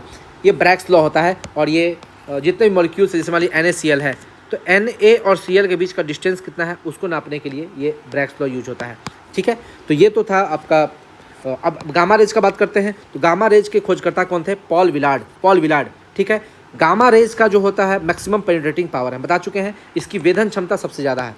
पेनिट्रेटिंग पावर यानी कि वेधन क्षमता, वेधन क्षमता सबसे ज़्यादा है। क्यों? क्योंकि इसकी फ्रीक्वेंसी सबसे ज़्यादा है, फ्रीक्वेंसी मैक्सिमम होती है, आवृत्ति जो है वो इसकी मैक्सिमम होती है। और बात करें गामा रेज का यूज़ कहाँ होता है? न्यूक्लियर रिएक्शन में और आर्टिफिशियल रेडियो एक्टिविटी में गामा रेज का यूज़ किया जाता है। इसके खोजकर्ता जरूर याद रखिएगा, पॉल विलार्ड। लेकिन देखिए यहाँ पर आपको दिया है गामा रेज। अगर आपसे पूछे अल्फा बीटा और गामा रेज की खोज किसने की, अल्फा बीटा गामा रेज, अगर आपसे ये पूछे, तीनों एक साथ पूछे, तो आपको आंसर मारना रदरफोर्ड। आंसर क्या मारना? Rutherford, Rutherford. ठीक है, ये भी आपको याद रखना है। आगे बढ़ जाते हैं, कुछ MCQ देख लेते हैं। जैसे MCQ में आपका माइक्रोफोन, माइक्रोफोन क्या करता है? ध्वनि, साउंड एनर्जी को इलेक्ट्रिकल एनर्जी में कन्वर्ट करता है, ध्वनि ऊर्जा को विद्युत ऊर्जा में कन्वर्ट करता है। और ये इलेक्ट्रोमैग्नेटिक इंडक्शन EMI के सिद्धांत पर कार्य करता है ये माइक्रोफोन। ठीक है। लाउड स्पीकर की बात करें तो ये जस्ट माइक्रोफोन का उल्टा है, ये विद्युत ऊर्जा को ध्वनि ऊर्जा में करेगा, विद्युत ऊर्जा को ध्वनि ऊर्जा में। याद रखिएगा, इसमें 99% लोग गलती करते हैं एग्ज़ाम में ये गलती नहीं करना है। हाल फिलहाल में जो DSO का एग्ज़ाम हुआ था उसमें भी ये प्रश्न पूछा था माइक्रोफोन और लाउड स्पीकर का, इसीलिए ये गलती नहीं करना है। रात्रिदर्शी उपकरण, जैसे कि आप मान लीजिए CCTV कैमरा, उसमें किसका यूज़ करेंगे? इंफ्रारेड रेज का भी बताए हुए हम, इंफ्रारेड का यूज़ करेंगे। और इसका यूज़ कहाँ करेंगे? टेम्परेचर मापने में, TV रिमोट में, AC रिमोट में, पंखा का रिमोट में, कोई भी रिमोट में हो। प्रकाश का वेग को सर्वप्रथम किसने मापा था? प्रकाश के वेग को मापने वाले साइंटिस्ट का नाम था रोमर ने। और इन्होंने बताया था कि प्रकाश का स्पीड होता है 3 × 10⁸ मीटर पर सेकेंड या 3 × 10⁵ किलोमीटर पर सेकेंड। आगे बढ़ते हैं। रेडियो वेव के संचरण के लिए प्रयुक्त वायुमंडल कौन सा है? आयोनोस्फेयर। आयोनोस्फेयर, ये रेडियो वेव हमेशा आयोनोस्फेयर में ही मिलेंगे, आयन मंडल में मिलेंगे, जिसका जो कितनी पृथ्वी की सतह से कितनी ऊंचाई पर होती है? 100 से 400 किलोमीटर की ऊंचाई पर ये होती है। साउंड वेव जो है कभी भी वैक्यूम में ट्रेवल नहीं कर सकता है। क्यों? क्योंकि वैक्यूम में मीडियम नहीं होती है। वैक्यूम में क्या नहीं होती है? मीडियम, माध्यम नहीं होती है। और ये साउंड वेव जो है ये किस प्रकार का वेव है बता चुके हैं आपको। साउंड वेव जो है ये आपका है लॉन्गिट्यूडनल वेव, लॉन्गिट्यूडनल वेव यानी कि अनुदैर्ध्य तरंग। इसमें सब चीज़ होगा, केवल पोलराइजेशन नहीं होगा। याद रखिएगा, इसमें ध्रुवन नहीं होता है साउंड वेव में। स्पीड साउंड वेव का वैक्यूम में 0 होता है। आगे हम लोग पढ़ेंगे साउंड वेव का स्पीड कैसे निकालते हैं। और याद रखिएगा, सबसे ज़्यादा साउंड का स्पीड होगा सॉलिड में, फिर लिक्विड में, फिर गैस में। सॉलिड में क्योंकि कण बहुत पास रहते हैं इसलिए सॉलिड में स्पीड इसका ज़्यादा होगा, लिक्विड में कम होगा, गैस में सबसे कम होगा। एक क्वेश्चन पूछा था, यदि कोई बम चंद्रमा पर फटती है तो उसकी आवाज़ सुनाई देगी कि नहीं सुनाई देगी? उसकी आवाज़ हम लोग को सुनाई नहीं दी जा सकती। क्यों? क्योंकि चंद्रमा पर कोई भी वायुमंडल नहीं है। वायुमंडल नहीं है यानी कि वहाँ कोई मीडियम नहीं है, यानी कि वो वैक्यूम है, निर्वात है, मीडियम नहीं। और जहाँ पर मीडियम नहीं होगा वहाँ पर साउंड जो है वो वैक्यूम में ट्रेवल नहीं कर सकता, 0 हो जाएगा। साउंड का स्पीड 0, माध्यम नहीं होगा, साउंड का स्पीड 0, हम लोग सुन ही नहीं सकते हैं। और एक क्वेश्चन पूछता है, साउंड में वायुमंडल क्यों नहीं है? क्योंकि मून में, चंद्रमा पर वायुमंडल क्यों नहीं है? क्योंकि चंद्रमा का एस्केप वेलोसिटी कम होता है। एस्केप वेलोसिटी, पलायन वेग जो होता है वो बहुत कम होता है, पृथ्वी की तुलना बहुत कम होता है। जितनी भी गैसेज होती है चंद्रमा पर वो पलायन कर जाती है, चंद्रमा को छोड़कर चली जाती है। इसलिए चंद्रमा पर कण जो है पार्टिकल्स मौजूद नहीं होते, इसलिए वहाँ पर वायुमंडल नहीं होती। अगला क्वेश्चन देखिएगा, सेकंड पेंडुलम का टाइम पीरियड कितना होता है? तो 2 सेकंड। देखिए टाइम पीरियड कितना होना चाहिए? 2π√L/g, यही है टाइम पीरियड का फॉर्मूला। T = 2π√L/g। और अगर हम लोग L को 1 मीटर रख ले तो हमारा टाइम कितना हो जाएगा? 2 सेकंड। क्यों? क्योंकि देखिए पाई का वैल्यू √g के बराबर होता है लगभग। अब देखिएगा पाई का वैल्यू होता है 3.14 और 9.8 होता है जी का वैल्यू, तो √9.8 निकालिएगा तो लगभग 3.14 आएगा। तो टी का जो वैल्यू होता है 2π√L/g, तो रूट के अंदर जी और पाई कट जाएगा। एल का वैल्यू तो 1 ले लिए है, तो ऑब्वियस सा बात है टी कितना आ गया हमारा? 2 सेकंड। तो इसीलिए सेकंड्स पेंडुलम जो होता है उसमें लंबाई 1 मीटर लिया जाता है, 1 मीटर लिया जाता है। जब लंबाई हम लोग 1 मीटर लेते हैं तो हमारा ये क्या बोलते हैं टाइम कितना आता है? आ जाता है 2 सेकंड। और इसी में अगर हम लोग बात करें फ्रीक्वेंसी कितना आ जाएगा? फ्रीक्वेंसी आ जाएगा 1/2 हर्ट्ज, यानी कि 0.5 हर्ट्ज, क्योंकि फ्रीक्वेंसी क्या होता है? 1 बटा टाइम। ठीक है, ये भी आपसे, ये तीनों में से कुछ भी प्रश्न आपसे एग्जाम में पूछ सकता है, आपको आंसर मार देना है। आगे बात करते हैं, मानव शरीर में रेडिएशन यानी कि एक्सरे, गामा रे, इसके कारण जो क्षति होती है उसको किस में मापा जाता है? उसको मापा जाता है रैम में, रैम में मापा जाता है, याद रखिएगा रैम। वेधन क्षमता का बात करें तो अल्फा रे में वेधन क्षमता कम होता है, फिर बीटा रे, फिर गामा रे, एक्स रे, फिर गामा रे। अल्फा बीटा और गामा रे का बात करें तो इसके खोज किए थे रदरफोर्ड। लेकिन एक्स रे का बात करें तो रोएंटजेन। केवल गामा रे पूछे इसका हो जाएगा पॉल विलार्ड, इसके खोज करता है पॉल विलार्ड। ये आपको सब चीज़ याद रखना है। सबसे ज़्यादा वेधन क्षमता, पेनिट्रेटिंग पावर जो है वो गामा रे का है, क्योंकि इसका फ्रीक्वेंसी जो है वो सबसे ज़्यादा है, मैक्सिमम है। जब किसी शांत तालाब में पत्थर फेंका जाए तो तालाब में जल के पृष्ठ पर बनने वाली तरंग कैसी होगी? दोनों होती है, अनुप्रस्थ भी होती है, अनुदैर्ध्य भी होती है, क्योंकि पानी के अंदर भी, देखिए ये पानी के अंदर भी हलचल पैदा करती है, बाहर भी। तो ये आपको दोनों तरंग है, अनुप्रस्थ भी है, अनुदैर्ध्य भी है। अनुप्रस्थ क्या बोलता है कि जिधर साउंड जा रहा है उसके परपेंडिकुलर मूवमेंट हो, और अनुदैर्ध्य क्या हो रहा है? जिधर साउंड जा रहा है उधर ही मूवमेंट हो। ठीक है, तो इस दोनों को आप समझ लीजिएगा। अनुप्रस्थ का एग्जाम्पल है प्रकाश, लाइट वेव। अनुदैर्ध्य का एग्जाम्पल है साउंड, यानी कि ध्वनि वेग, ध्वनि तरंग। एक्स रे में वेवलेंथ को मापने के लिए प्रयुक्त उपकरण का नाम हम बताए थे, Bragg's spectrometer. N lambda = 2d sin theta. ये फार्मूला आपको याद रखना है, क्या पता कहीं एग्जाम में दे दे। जल के उपचार में यूवी रेज का प्रयोग किया जाता है, किसके लिए? रोगाणुनाशक के रूप में। और हम बताए थे ये पैड बनाने में भी यूज़ किया जाता है। पैड बनाने में ये बैक्टीरिया को किल करने में इसका यूज होता है, बैक्टीरिया को किल करने में। और यूवी थेरेपी, बहुत किसी को स्किन प्रॉब्लम है, स्किन प्रॉब्लम में शॉर्ट टर्म के लिए यूवी थेरेपी भी दी जाती है। तो यूवी थेरेपी भी आपका होता है, शॉर्ट टर्म के लिए इसको यूज़ किया जाता है। ज़्यादा देर तक दीजिएगा तो कैंसर हो जाएगा, थोड़ा देर के लिए दिया जाता है यूवी थेरेपी, इसका यूज भी होता है। अब आते हैं थोड़ा साउंड में। साउंड यानी कि ध्वनि। साउंड को समझते हैं ये है क्या? साउंड जो है वो एक यांत्रिक तरंग है, मैकेनिकल वेव है, यानी कि इसको मूव करने के लिए माध्यम की आवश्यकता पड़ती है। साउंड के लिए माध्यम की आवश्यकता होती है। साउंड जो कभी भी आपको निर्वात यानी कि वैक्यूम में ट्रेवल नहीं कर सकती। निर्वात यानी कि वैक्यूम। साउंड कभी भी निर्वात में ट्रेवल नहीं कर सकती है। निर्वात में साउंड का स्पीड हो जाता है 0। ठीक है, तो माध्यम किसको बोलते हैं? निर्वात किसको बोलते हैं? माध्यम उसको बोलते हैं जहाँ पर पार्टिकल्स से भरा हुआ क्षेत्र को माध्यम बोलते हैं। जहाँ पर पार्टिकल्स होना चाहिए, कण होना चाहिए। अगर जहाँ पार्टिकल्स नहीं है उसको माध्यम नहीं बोलेंगे, और जहाँ पर पार्टिकल्स विहीन क्षेत्र है, जहाँ पर पार्टिकल्स नहीं होगी, उसको बोलते हैं निर्वात, वैक्यूम। उसको क्या बोलते हैं? निर्वात यानी कि वैक्यूम। ठीक है, ऐसा माध्यम जिसके कण पास हों उसको बोलते हैं सघन माध्यम, डेंस मीडियम। और ऐसा माध्यम जिसके कण दूर हो उसको बोलते हैं विरल माध्यम, रेयर मीडियम। तो सघन माध्यम और विरल माध्यम, इस दोनों का यूज कहाँ पर होता है बताइए?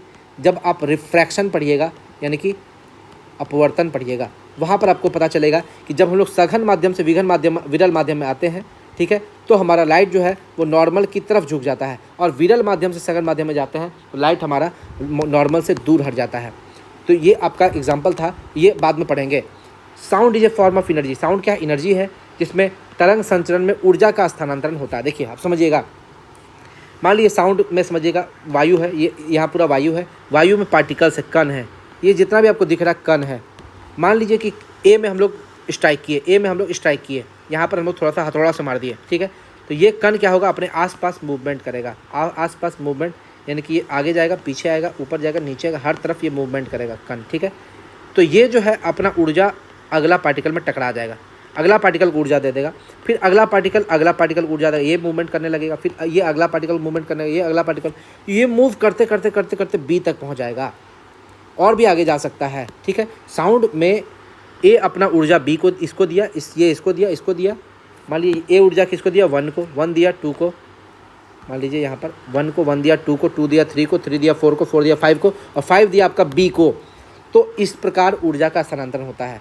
तो एक क्वेश्चन पूछा था, क्या साउंड एनर्जी में जो ऊर्जा का स्थानांतरण होता है वो क्या ऐसा तो नहीं है कि ए पार्टिकल उठ के पूरा बी के पास चला गया, नहीं, ए हिला, वो एक 1 को एनर्जी दिया, फिर ए वापस अपना स्थान पर आ गया, यानी कि ए जो है वो अपने स्थान पर वापस आ जाता है, बी ए जो है वो 1 को ऊर्जा देगा और वापस आ जाएगा। अगर मान लीजिए ए के पीछे भी कोई पार्टिकल रहता, मान लीजिए ए के पीछे 8 है, तो ए जो है वो अपने पीछे वाले को भी एनर्जी देता, पीछे भी इसी तरह चलेगा, यानी कि ए जो है आगे भी एनर्जी देगा, पीछे भी देगा, ऊपर भी देगा, नीचे भी देगा, हर डायरेक्शन में वो एनर्जी देगा। लेकिन एनर्जी देने के बाद वो वापस अपने पोजीशन पे आ जाएगा। फिर 1 जो है 1 2 को एनर्जी देगा, 2 को एनर्जी देगा, फिर वापस अपने पॉइंट पर आ जाएगा।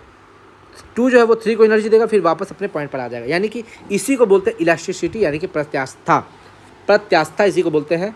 साउंड में क्या होता है, ऊर्जा का स्थानांतरण होता है, हर एक पार्टिकल अगले पार्टिकल को एनर्जी देता है। मान लीजिए कि आप किचन में मम्मी है, बोली बेटा इधर आओ, आप है रूम में, आप रूम में हैं, तो जितना भी वायुमंडल में पार्टिकल्स है वो मम्मी जो बोली वो अगला पार्टिकल को जाएगा, ये अगला पार्टिकल को देगा, वो अगला पार्टिकल को देगा, देते देते देते वो आपके कान तक पहुंच जाएगा।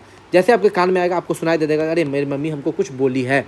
किस स्पीड से जाता है, 332 मीटर पर सेकंड। साउंड का स्पीड जो है वो एयर में 332 मीटर पर सेकंड की स्पीड से आपके कान तक जाता है। और बात करते हैं, लेकिन ये जो साउंड का जो ये पार्टिकल्स है वो अगले पार्टिकल को एनर्जी देने के बाद वापस अपने पोजीशन पे लौट जाता है। इसको बोलते हैं इलास्टिसिटी, यानी कि प्रत्यास्था। यानी कि बल लगाने पर स्वरूप परिवर्तित हो जाता है, लेकिन जैसे बल को वापस कीजिएगा पुनः पूर्व जैसा स्वरूप में आ जाएगा। यानी कि माध्यम के कण प्रत्यास्था के कारण अपनी ऊर्जा दूसरे कण को ट्रांसफर करके वापस अपनी जगह पर आ जाते हैं। यानी कि ये जो इलास्टिसिटी है यानी कि प्रत्यास्था है, इसी के कारण जो है वो एनर्जी ट्रांसफ़र तो करते हैं लेकिन वापस अपनी जगह पर आ जाते हैं, ठीक है। ये आपको इलास्टिसिटी इसी को बोलते हैं। यानी कि साउंड में इलास्टिसिटी होता है, प्रत्यास्था होती है। प्रत्यास्था नहीं होगी तो साउंड जो है कभी भी पार्टिकल्स को मूव करना पड़ेगा और बहुत लेट लग जाएगा पहुंचने में। आगे बात करते हैं साउंड का जो और क्या है प्रॉपर्टी, घनत्व है, डेंसिटी है। साउंड में डेंसिटी होता है, तापमान टेम्परेचर होता है, जड़त्व होता है, इनर्शिया होता है। और इनर्शिया क्या होता है, ये हमेशा अवस्था परिवर्तन का विरोध करेगा, जो हम लोग मोशन चैप्टर में पढ़ चुके हैं। तो साउंड का जो प्रॉपर्टी वो यही चार है। आगे बात करते हैं, थोड़ा सा और समझते हैं, ठीक है।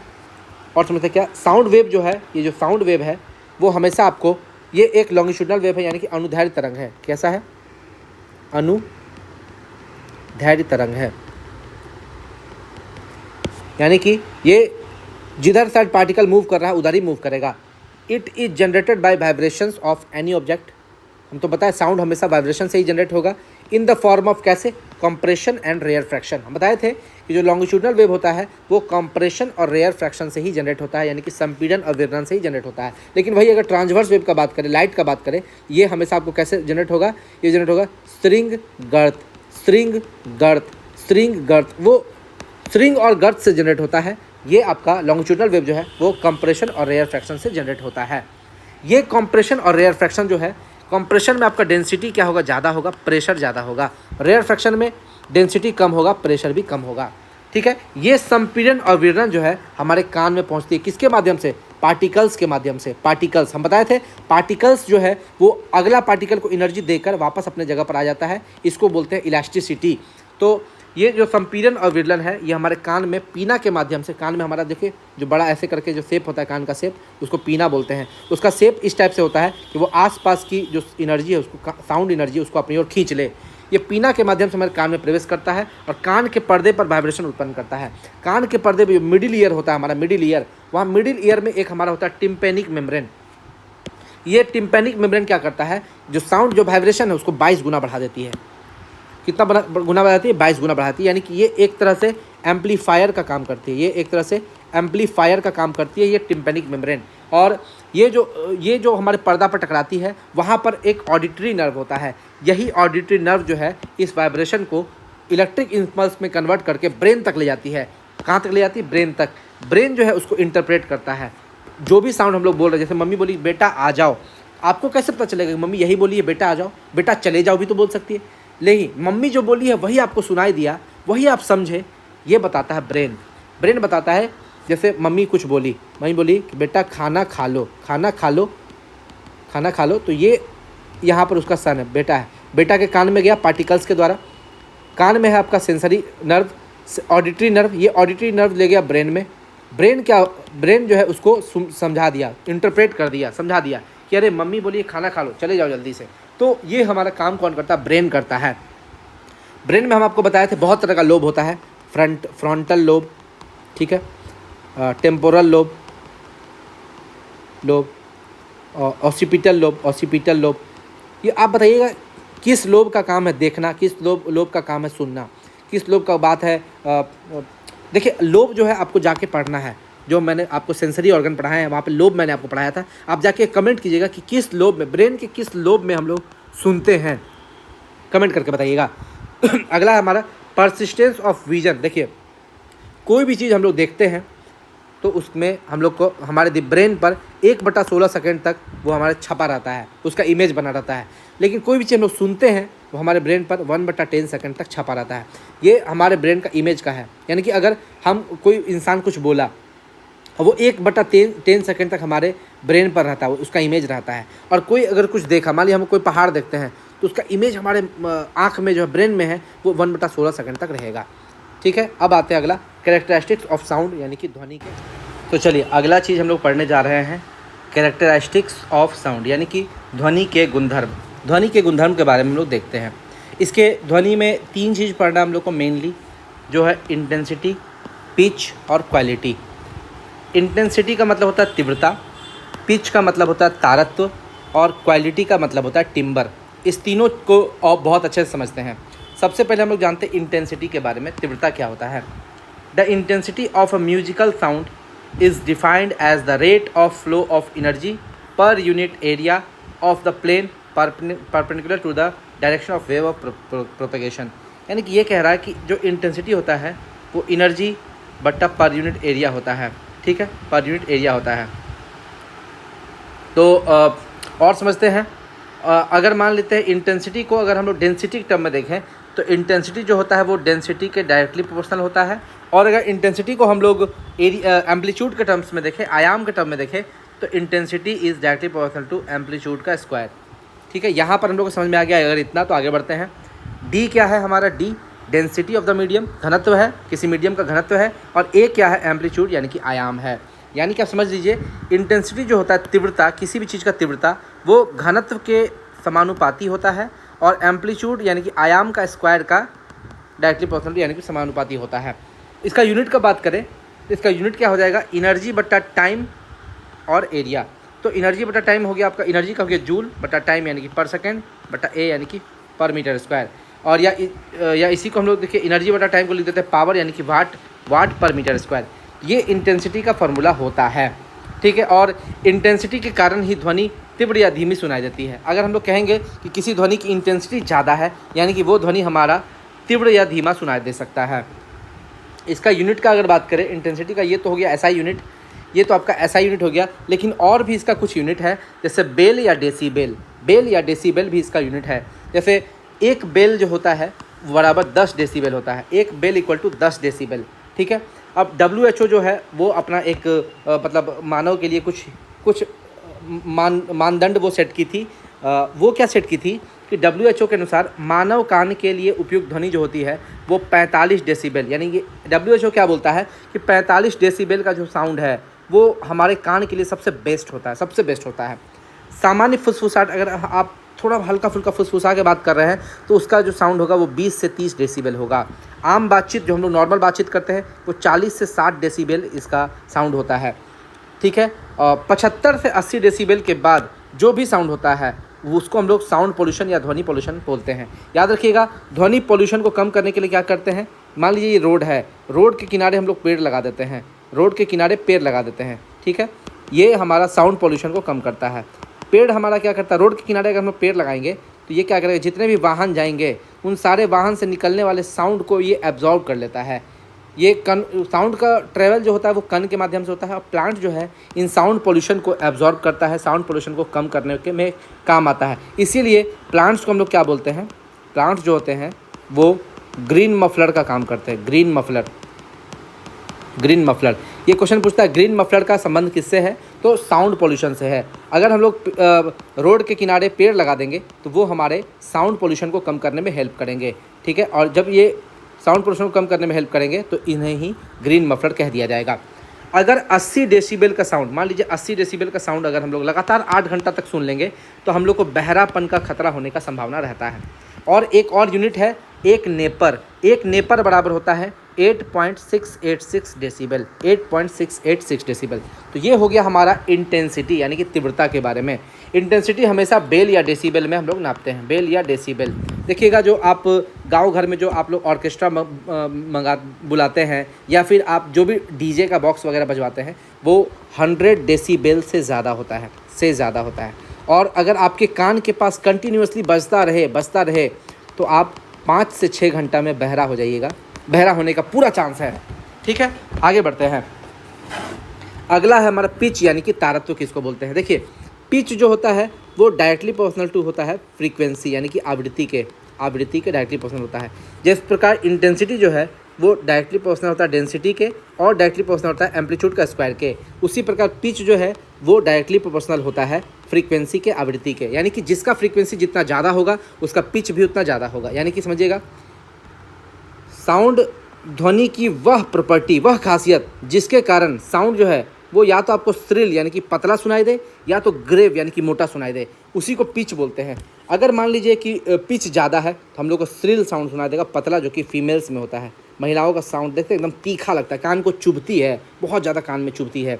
और अगर वही पिच अगर कम हो तो साउंड ग्रेव होता है, मोटा होता है। जो लड़कों का है, लड़कों का साउंड तीखा नहीं लगता है। Pitch of sound is directly proportional to frequency, ठीक है, फ्रीक्वेंसी। पिच अगर ज़्यादा हो तो श्रिल साउंड होगा यानी कि साउंड जो है वो पतला होगा, जैसे कि महिलाओं में, ठीक है। मच्छर मक्खी की भिनभिनाहट, देखते हैं कान के पास अगर मक्खी मच्छर भिनभिनाने लगे तो कितना ख़राब लगता है सुनने में। महिलाएं चिल्लाने लगे आपके कान के बगल में, या फिर बच्चों की आवाज़, बच्चा का आवाज़ में भी वो साउंड श्रिल होता है, ठीक है, पतला साउंड होता है। वो बहुत काफ़ी इरिटेट करता है। आपके बगल में कोई बच्चा रोने लगे और ज़ोर ज़ोर से रोने लगे, एकदम इरिटेटिंग साउंड हो जाता है। तो ये सारा साउंड एग्जाम्पल है आपका पिच ज़्यादा का। और पिच कम का बात करें तो उसको ग्रेव साउंड बोलते हैं। जैसे मेल में जो साउंड होता है वो ग्रेव होता है, मोटा होता है। फ्रॉग, मेढक का बात करें, टाइगर का बात करें या लायन का बात करें, वो वहाँ पर पिच जो है वो कम होता है, यानी कि वो ग्रेव साउंड है। और समझिएगा पिच जो है वो फ्रीक्वेंसी के डायरेक्टली प्रोपोर्शनल होता है, यानी कि जिसका फ्रीक्वेंसी ज़्यादा उसका पिच भी ज़्यादा, और जिसका फ्रीक्वेंसी कम उसका पिच भी कम। आगे बात करते हैं। एक क्वेश्चन पूछा हुआ था, ये NCERT का प्रश्न है, NCERT का प्रश्न है। ये प्रश्न क्या कहता है कि किसी साउंड की फ्रीक्वेंसी यानी कि आवृत्ति को मस्तिष्क किस तरह अनुभव करता है, पिच की तरह। पिच यानी कि तारत्व, यानी कि हमारा किसी भी साउंड का फ्रीक्वेंसी है तो हमारा मस्तिष्क उसको किस प्रकार से अनुभव करेगा, पिच यानी कि तारत्व की तरह से अनुभव करेगा। ये NCERT का क्वेश्चन है, अगर एग्जाम में पूछेगा तो डायरेक्टली ऐसा ही क्वेश्चन पूछेगा, ठीक है। अब बात करते हैं क्वालिटी या टिम्बर। मान लीजिए कि आपको कोई साउंड दे दिया, कोई भी म्यूजिक बजा दिया, ठीक है। तो मान लीजिए आपको पता करना है वो किस प्रकार का म्यूजिक है, तो आपको नहीं समझ में आ रहा, उसका इंटेंसिटी सेम है। मान लीजिए इंटेंसिटी सेम है, आप पकड़िएगा कि वो पिच कैसा है, पिच कैसा है। जैसे मान लीजिए पतला साउंड है कि मोटा साउंड है, उससे आप पकड़ लीजिएगा कि साउंड पतला है कि मोटा है, मेल का है कि फीमेल का है। तो वो एक तो इंटेंसिटी अगर सेम हो गया तो पिच मिलाएंगे। मान लीजिए इंटेंसिटी और पिच दोनों सेम हो गया, तब कैसे पता चलेगा, तब बड़ा मुश्किल है। तब हम लोग मिलाएंगे क्वालिटी। और क्वालिटी जो होता है वो एक खास, हर साउंड का क्वालिटी अलग होता है। जैसे आपका अगर शहनाई बजाइएगा, शहनाई का आवाज़ एकदम अलग निकलेगा। सितार बजाइएगा उसका आवाज़ एकदम अलग निकलेगा। गिटार बजाइएगा उसका आवाज़ अलग निकलेगा। तबला का आवाज़ अलग निकलेगा। हर एक म्यूजिकल इंस्ट्रूमेंट का आवाज़ जो है वो अलग निकलता है। आपको भी जब बोलना होगा, देखिए फूफा, मान लीजिए आपको फूफा बोलना है। फू बोलने के लिए आपको मुंह को गोल करना पड़ेगा और फा बोलने के लिए मुंह को पूरा खोलना पड़ेगा। यानी कि एक फू फा वर्ड बोलने के लिए आपको मुंह का आकृति चेंज करना पड़ रहा है। यानी कि समझिएगा कि यहाँ हम लिख देते हैं, यहाँ समझाते हैं। देखिए यह दो समान तीव्रता, इंटेंसिटी तथा समान पिच के अलग अलग इंस्ट्रूमेंट के बीच, नोट्स के बीच का अंतर पता कर सकता है। यानी कि अगर इंटेंसिटी समान है, पिच समान है, तो क्वालिटी जो है वो बता देगा कि दोनों साउंड में अंतर कैसे, दोनों साउंड का नोट में अंतर कैसा है, वो क्वालिटी बताता है या टिम्बर बताता है। और बात करें जैसे अलग अलग पक्षी, व्यक्ति, वाद्य यंत्र इत्यादि की ध्वनि की पहचानने में ये हमको मदद करता है। मान लीजिए कि अलग अलग पक्षी है, एक मोर है, एक कबूतर है, दोनों का आवाज़ कैसे पता चलेगा, दोनों तो पक्षी ही है लेकिन दोनों का आवाज़ उसके क्वालिटी से पता चल जाएगा। आगे बात करते हैं, हर इंस्ट्रूमेंट के साउंड का शेप अलग अलग होता है।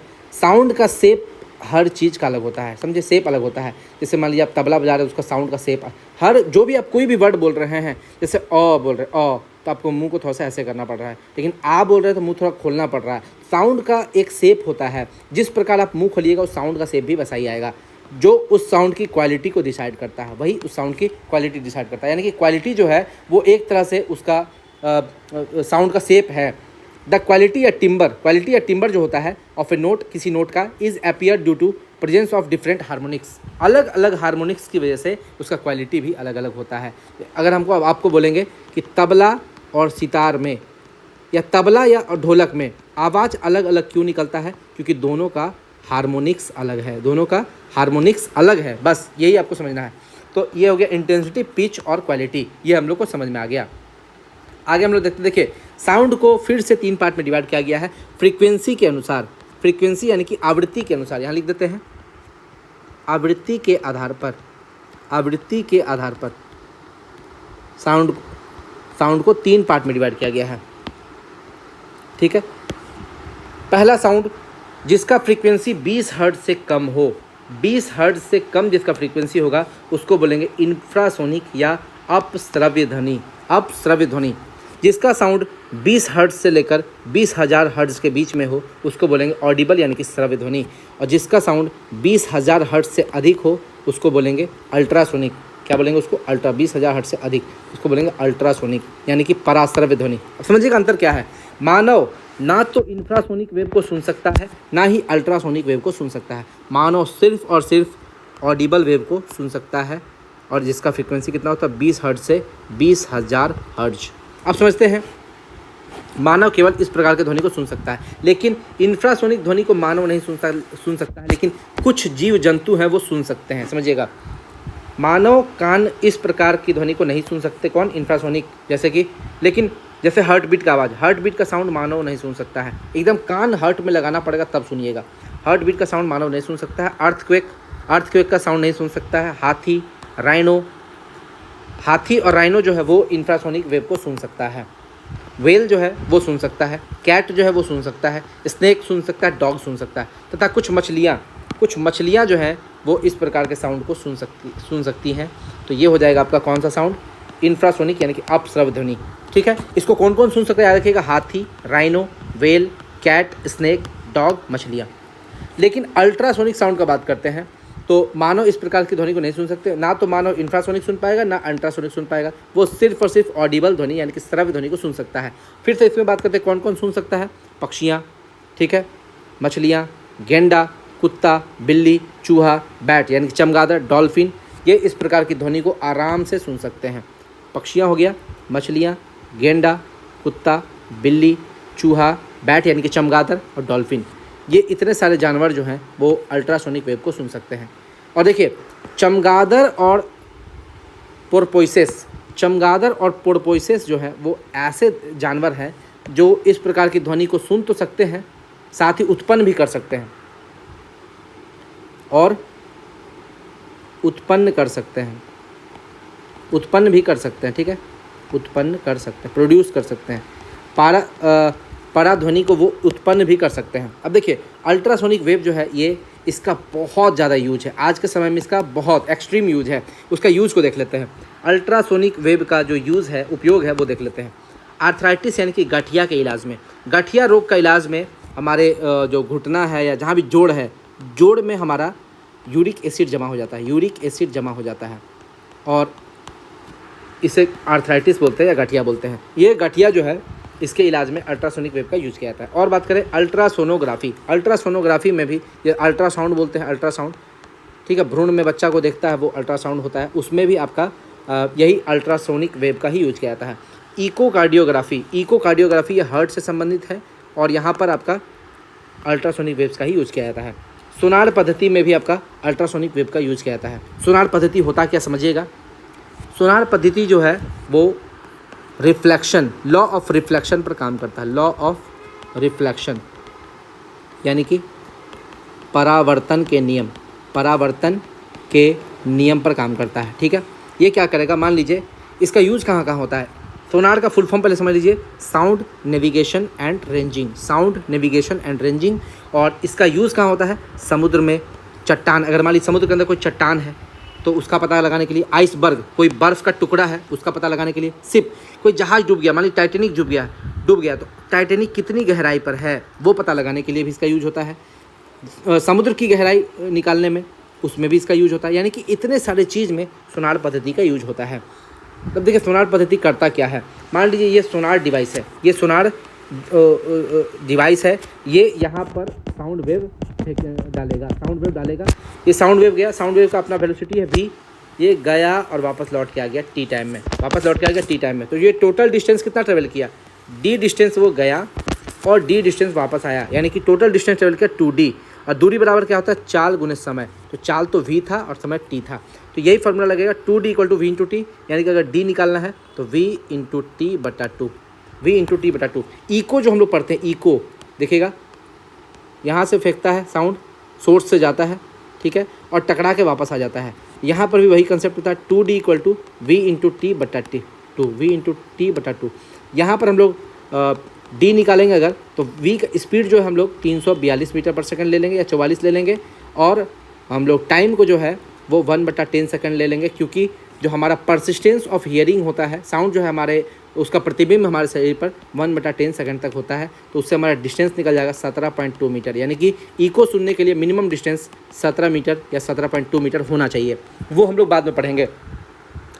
तो ये तो हो गया सोनार पद्धति में यूज। अगला समझते हैं। अगला, चमगादड़ डॉल्फिन ये अपना शिकार पकड़ने के लिए अल्ट्रासोनिक रेज का पता करते हैं। देखिए मान लीजिए ये चमगादड़ है आपका, ये NCERT का फोटो है। चमगादड़ क्या करेगा, अल्ट्रासोनिक वेव उत्पन्न करेगा। मान लीजिए यहाँ पर कीड़ा है, क्या है, कीड़ा है, यहाँ पर लिख देते हैं कीड़ा, कीट है, ये हमारा चमगादड़ है,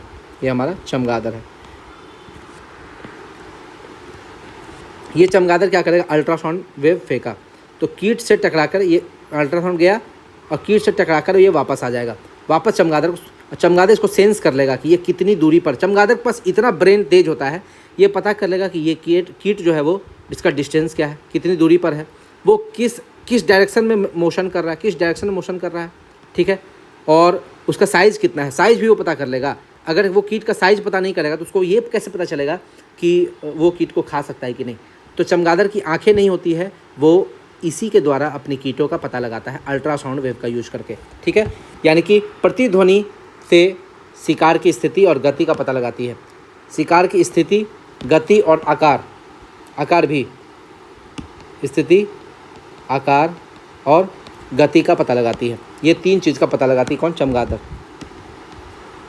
आगे बात करते हैं कीटों को मारने में।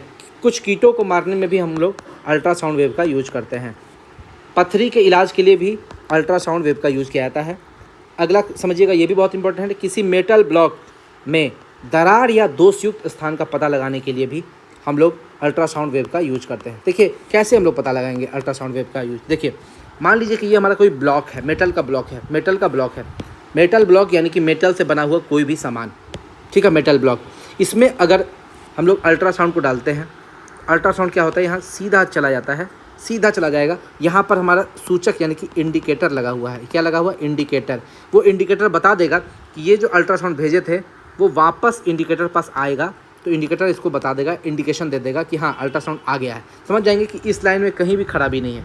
दूसरा अल्ट्रासाउंड गया वो भी बताएगा कि कहीं खराबी नहीं है। लेकिन यहाँ जो बीच में, यहाँ पर जो इंडिकेटर लगा हुआ है, यहाँ पर क्या होगा, अगर मान लीजिए यहाँ पर दरार है या डिफेक्ट है, कुछ भी दरार है यहाँ पर, तो अल्ट्रासाउंड जो जाएगा वो टकरा कर वापस आ जाएगा।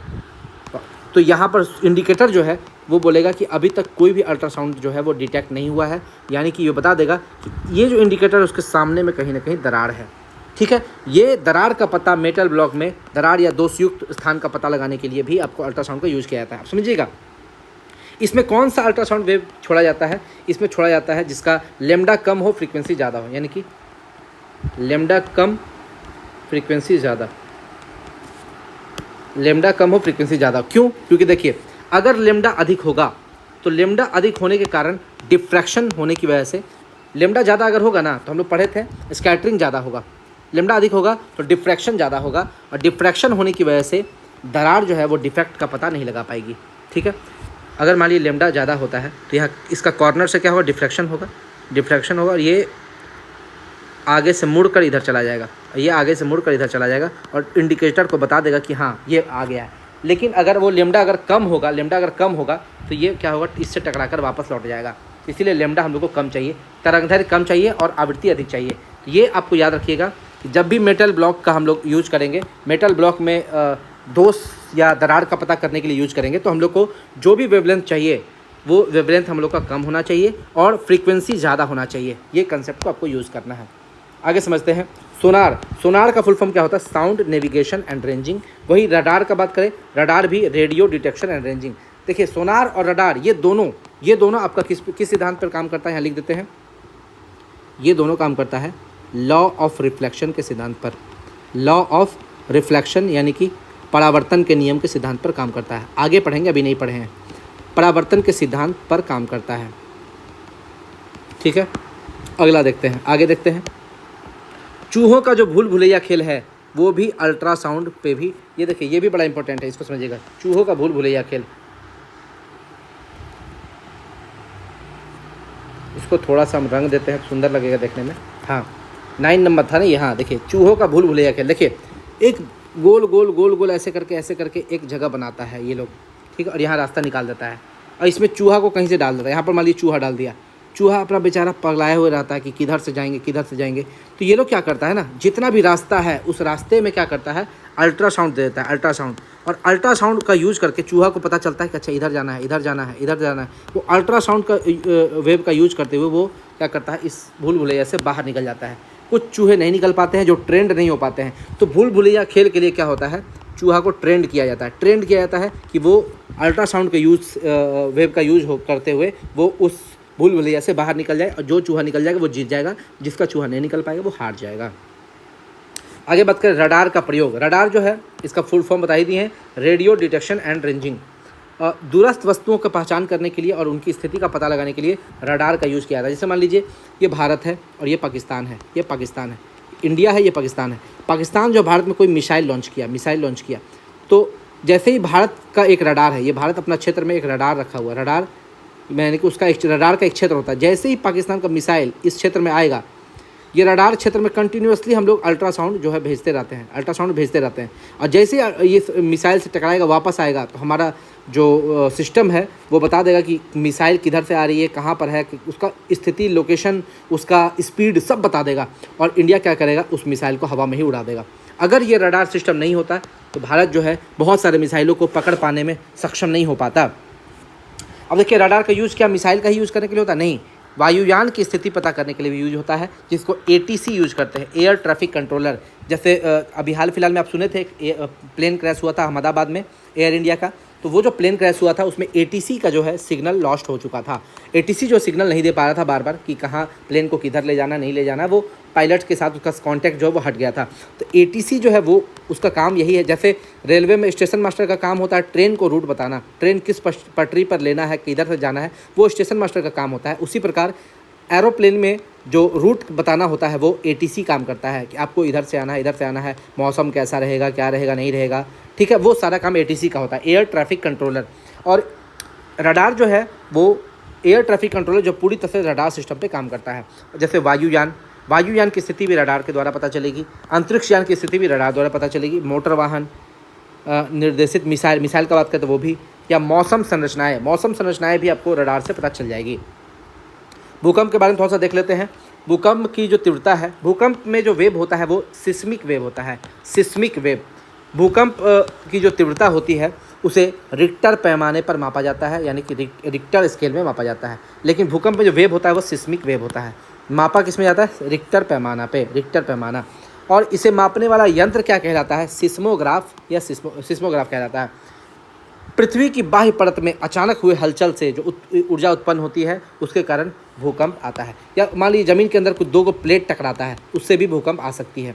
अब समझिएगा ये पृथ्वी है, पृथ्वी के अंदर जिस जगह पर वो ऊर्जा उत्पन्न हुई है उस जगह को बोलते हैं हाइपोसेंटर। यानी कि भूकंप के अंदर, भूकंप के अंदर लिखा गया है, पृथ्वी कर लीजिए, पृथ्वी के अंदर, हाँ ठीक है, अब ठीक है। पृथ्वी के अंदर का बिंदु जहाँ भूकंप उत्पन्न होता है उसको हाइपोसेंटर बोलते हैं। लेकिन मान लीजिए कि यहाँ पर भूकंप उत्पन्न हुआ, ये भूकंप बढ़ता हुआ पृथ्वी की सतह पर चला जाएगा। जहाँ पृथ्वी की सतह पर चला जाएगा वहाँ हम लोग को पता चलने लगेगा, तो वो जगह कहलाता है एपीसेंटर। जहाँ उत्पन्न हुआ उसको बोलते हैं हाइपोसेंटर, और पृथ्वी की सतह पर जहाँ चला गया उसको बोलते हैं एपीसेंटर। तो हाइपोसेंटर के ठीक ऊपर पृथ्वी की सतह पर जिस बिंदु पर भूकंप का एहसास होता है उस जगह को एपीसेंटर बोलते हैं। हाइपोसेंटर ऐसा पॉइंट है जो पृथ्वी के अंदर है। आप देखिए, जब भी आपको ऑब्जेक्टिव क्वेश्चन देगा तो वहाँ पर आप देखिएगा कि पृथ्वी के अंदर वाला पॉइंट बोल रहा है या बाहर वाला, सतह वाला पॉइंट। अगर पृथ्वी के अंदर का पॉइंट बोल रहा है तो आंसर होगा हमारा हाइपोसेंटर। और पृथ्वी की सतह पर वो जो बिंदु जहाँ पर भूकंप का एहसास होता है, सतह का बात कर दिया तो वहाँ पर क्या हो जाएगा, एपीसेंटर। अब समझिए ध्वनि के स्रोत, देखिए आरआरबी में पूछा हुआ क्वेश्चन है, ध्वनि के स्रोत का अनुमान किससे लगाया जाता है, इसकी तीव्रता यानी कि इंटेंसिटी से लगाया जाता है। और तीव्रता क्या होता है, intensity directly proportional to density यानी कि घनत्व, और intensity is directly proportional to amplitude का स्क्वायर यानी कि आयाम का स्क्वायर। ये भी आपका प्रश्न पूछा जाता है। और तीव्रता अगर तीव्रता किस में ज़्यादा होती है, पुरुष के साउंड में ध्वनि होती है। तीव्रता यानी कि लाउडनेस, ठीक है, लाउडनेस जो है वो पुरुष के साउंड में ज़्यादा होती है, लेकिन पिच जो है, तारत्व, वो महिला के साउंड में ज़्यादा होती है, महिला के ध्वनि में ज़्यादा होती है। हाइड्रोफोन का बात करें तो ये पानी के अंदर ध्वनि सुनने वाला यंत्र है। पानी के अंदर हम लोग ध्वनि जिस यंत्र से सुनते हैं उसको हाइड्रोफोन बोलते हैं। चलिए, ये तो था हमारा साउंड चैप्टर का पार्ट 1, ठीक है। अब अगला वीडियो आएगा जिसमें हम लोग पार्ट 2 पढ़ेंगे, और पार्ट 2 में हम लोग पूरा जो बचा खुचा टॉपिक है वो साइंस का, साउंड चैप्टर का, वो कंप्लीट कर लेंगे। तो कैसा लगा आपको मेरा वीडियो? अगर आपको मेरा वीडियो अच्छा लगा हो तो मेरे चैनल को लाइक, शेयर और सब्सक्राइब जरूर कीजिएगा। ज़्यादा से ज़्यादा लोगों को मेरा वीडियो शेयर कीजिएगा।